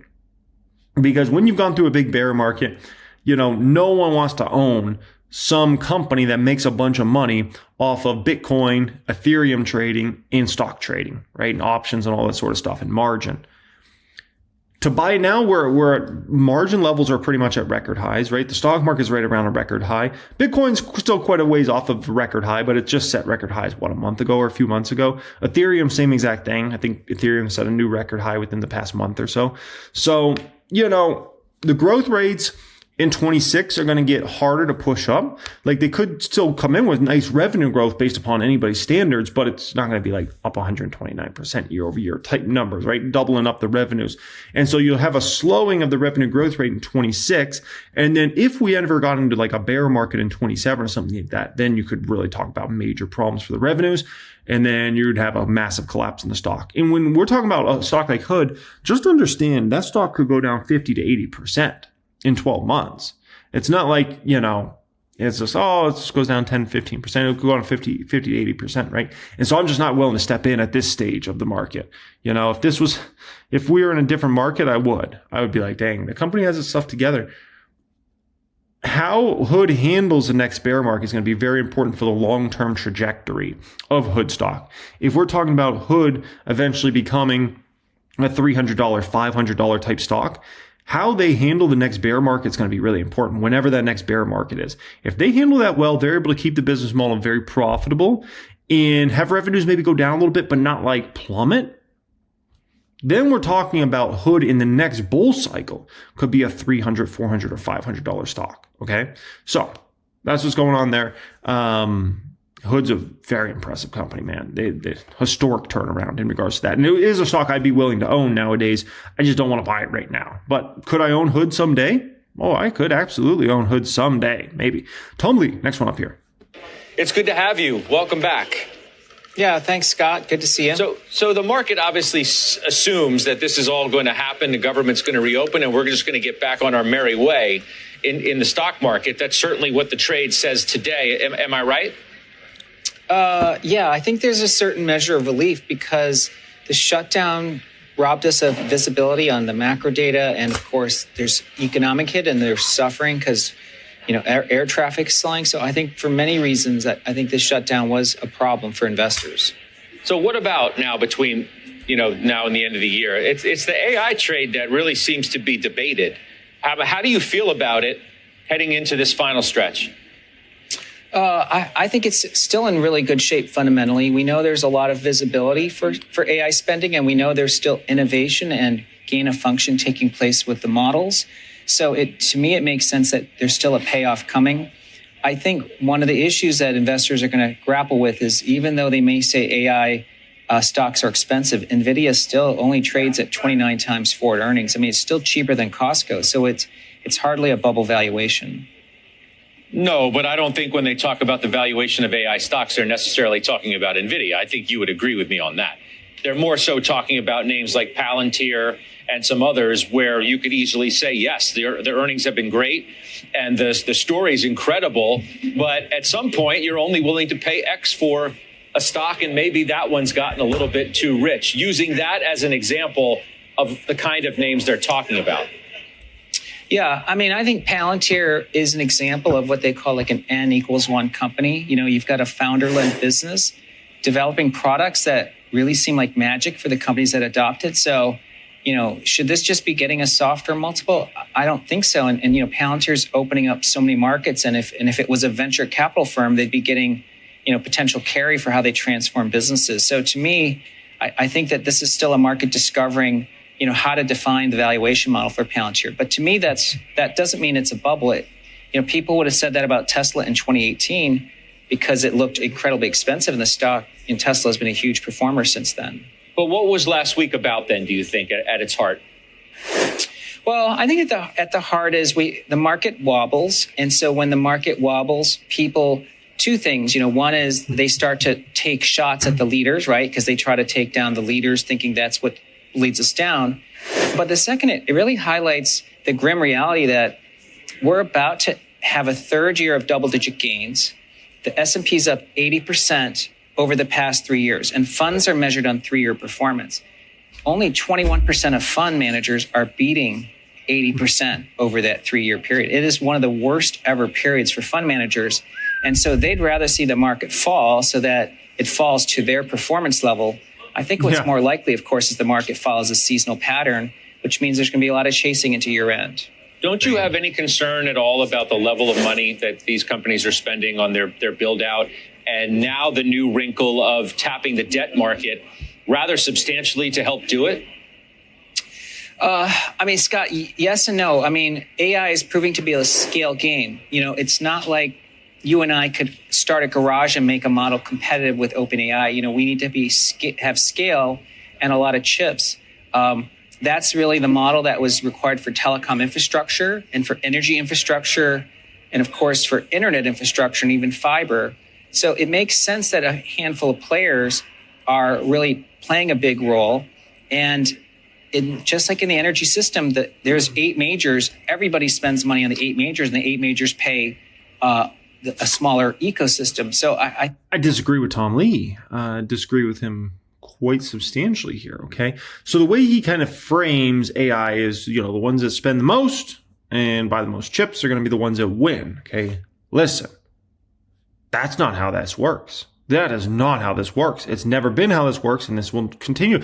Look at a company like Palantir. Palantir, you can make a strong argument, is winning the most at AI, right? At least in the software space, if we want to put them in that space, okay? They've been loading up on NVIDIA chips. They bought, you know, $100 billion of NVIDIA chips, and that's how they all of a sudden have a successful product. No.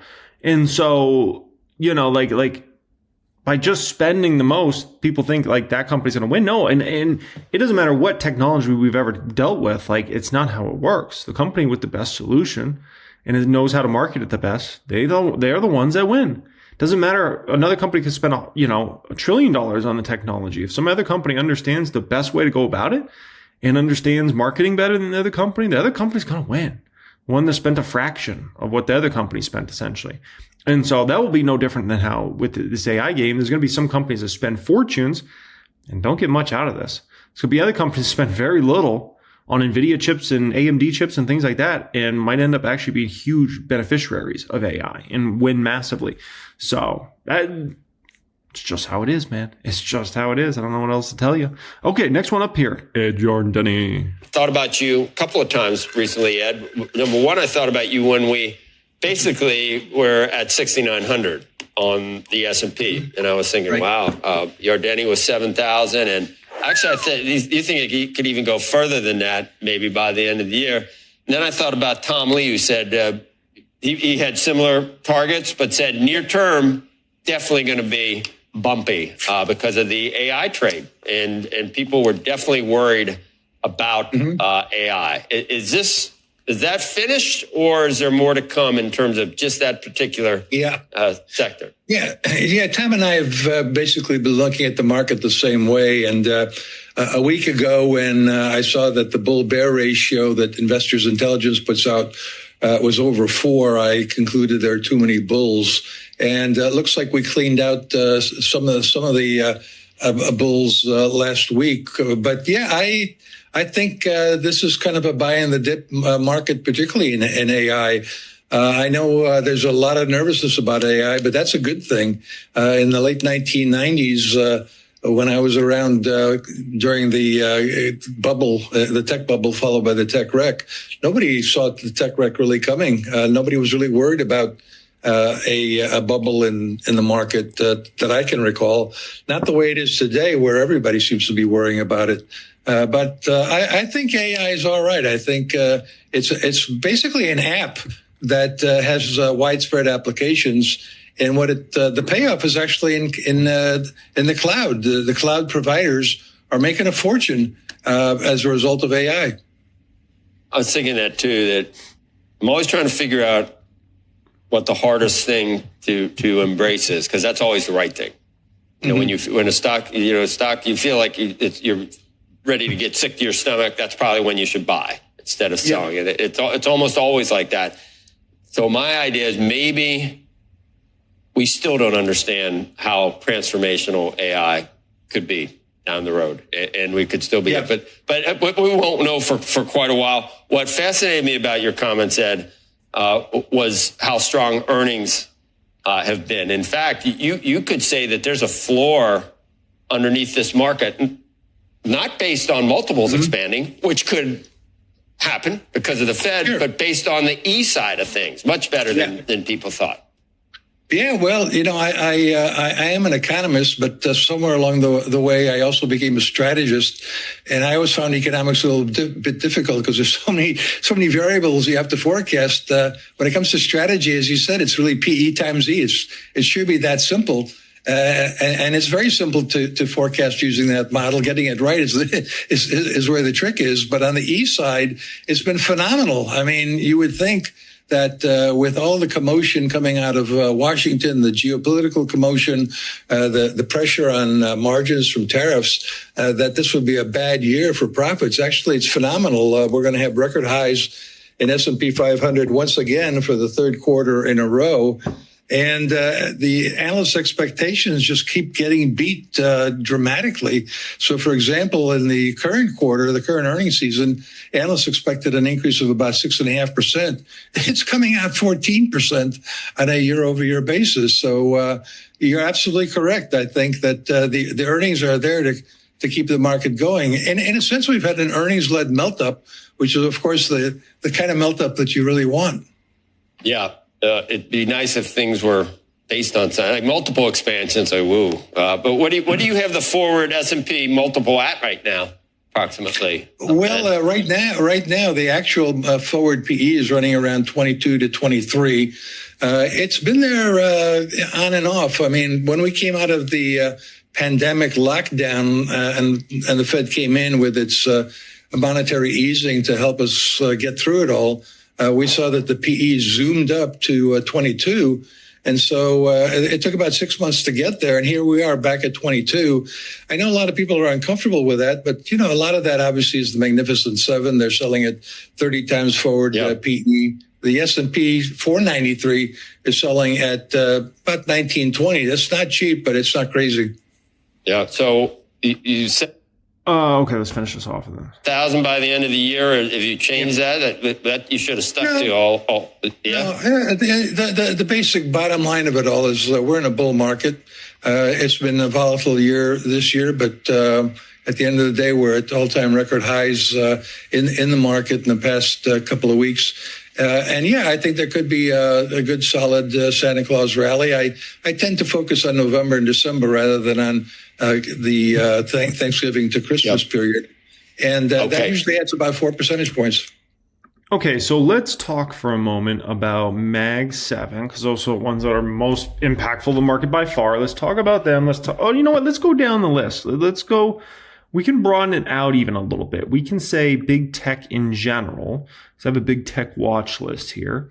So how are we feeling about these big tech earnings for next year? Apple should have very nice earnings growth next year, no doubt in my mind, based upon this iPhone cycle. Adobe, as stable can be, they should have very nice earnings growth next year. Oracle should as well. They're spending a fortune on CapEx, but as far as their earnings, they should strengthen quite substantially next year. Intuit, yes, consistent company, kind of like an Adobe. CRM, yep. A huge increase in profitability. IBM, probably. I don't track them on a high level, but I would say probably earnings will be up very nicely for them next year. Netflix, yes. Meta, yes, but how crazy does Zuckerberg take the spending in 26? If he doesn't go that crazy with it, then EPS will skyrocket for the company. If he goes aggressive, then EPS won't grow nearly as fast as it should. We'll see, but should grow earnings very nice next year. Amazon, yeah, earnings should skyrocket next year. Microsoft should be a big up year. Palo Alto Networks, likely, yes. Snowflake is a whole situation. We don't have to talk about that one. Uber profitability should continue to skyrocket next year. Vago, yes, should continue to skyrocket next year. Tesla's a complete wild card. Probably, I don't know if they're going to be down again earnings next year, but it's not looking great for them. Google McDougal, earnings up substantially. Shopify, earnings should be up substantially. AMD should be a rocket ship ride in regards to their earnings next year. NVIDIA should be up as well, nicely up, not nearly as extreme as the past few years, but they should still have nice earnings growth next year. MU should be a rocket ship ride. And then Palantir, rocket ship ride. So the earnings story is there for next year, when it comes to big tech, which those are the stocks that matter the most in the market. They just do, man. The other stocks, like, what Elf does, what Celsius does, what Nike does, those sorts of stocks, like what Whirlpool does, whoever, those stocks just don't matter to the market. They just don't. Those big techs do matter. Their market caps are massive, and they're what a lot of people are invested heavily in, especially if they own index funds, which is what many people do. Okay, Stephanie Link. The Senate's getting closer to a deal to end the government shutdown. Still has to pass the House. So there's a few more hurdles. It's going to take a few more days. Does that erase some of the other concerns like inflation and, of course, valuations? Is this good enough to kind of take the bull market and put it back on track, the idea that we might have a deal here? I think it does. The word of the day is seasonality, and that's because she's already got her Christmas tree up. What about you guys? You already got your Christmas trees up? Come on, man. You're getting them up early. The fourth quarter, on average, cumulatively over the past 50 years, is up 8.5%. So I think you use the volatility that we've seen so far in November, which, by the way, we were supposed to get volatility in September and October. We never got it. Markets actually did much better. So you use the volatility that we've seen so far to be adding into this seasonal strength. You add to financials, you add to energy, you add to industrials, technology, discretionary. And that is mainly because the economy is still on very sound footing, and earnings growth, Frank, running up 12.5%, and revenues up about 8%, margins better than expected. So I think you buy any pullbacks, where especially if numbers are going higher, to those stocks that have kind of pulled back with the overall broader market. All right. To your point, the economy is very strong. If you look at any estimate for GDP for this quarter, it continues to be strong. I believe the Atlanta Fed actually increased it by like a basis point last week as well. But I want to talk to you about something that Bespoke put out. Now, this is pretty interesting. You look at the S&P 1500, which I know you're familiar with, mid caps and small caps in there. Communication services and tech, they're both in bear market territory, more than 20% from their 52-week highs. Is that concerning as you look deeper down the cap that we're seeing these kind of pullbacks in so many names? I'm actually pretty encouraged that we're seeing this broadening out that we've all been talking about. It's actually been fits and starts in terms of the broadening out. And so I think you want to own tech. I think you also, though, want to own all the other sectors that I mentioned that should outperform into the end of the year. You could add mid caps and small caps if you like. I don't. I actually would rather own more cyclical companies on the large caps side. Both have the same kind of factors in terms of how they trade. So I'm encouraged. I think it's going to last into the end of the year for sure. $7 trillion of cash on the sidelines, Frank. I don't think it's all coming into the market, but it certainly is a nice tailwind. All right, that's a fair point. We have a lot of earnings this week, including big tech earnings. CoreWeave, Cisco, Applied Materials, Sony, SoftBank. Any of these have the potential, upside or downside, to have a market impact like we saw with Palantir? Yeah, smalls and mids, that might be more of a story for 26 and beyond, because a lot of those stocks are still down big. And so those could be, tax loss harvest type stocks. Those are something to keep in mind. I appreciate y'all for joining me. As always, thank you so much for being here. If you're looking to apply to our Prep Stock Group, Private Wealth Group, get access to 1000xstocks.com, all that good stuff before we close that down for the year. That will be the pinned comment down there. Much love and have a great day.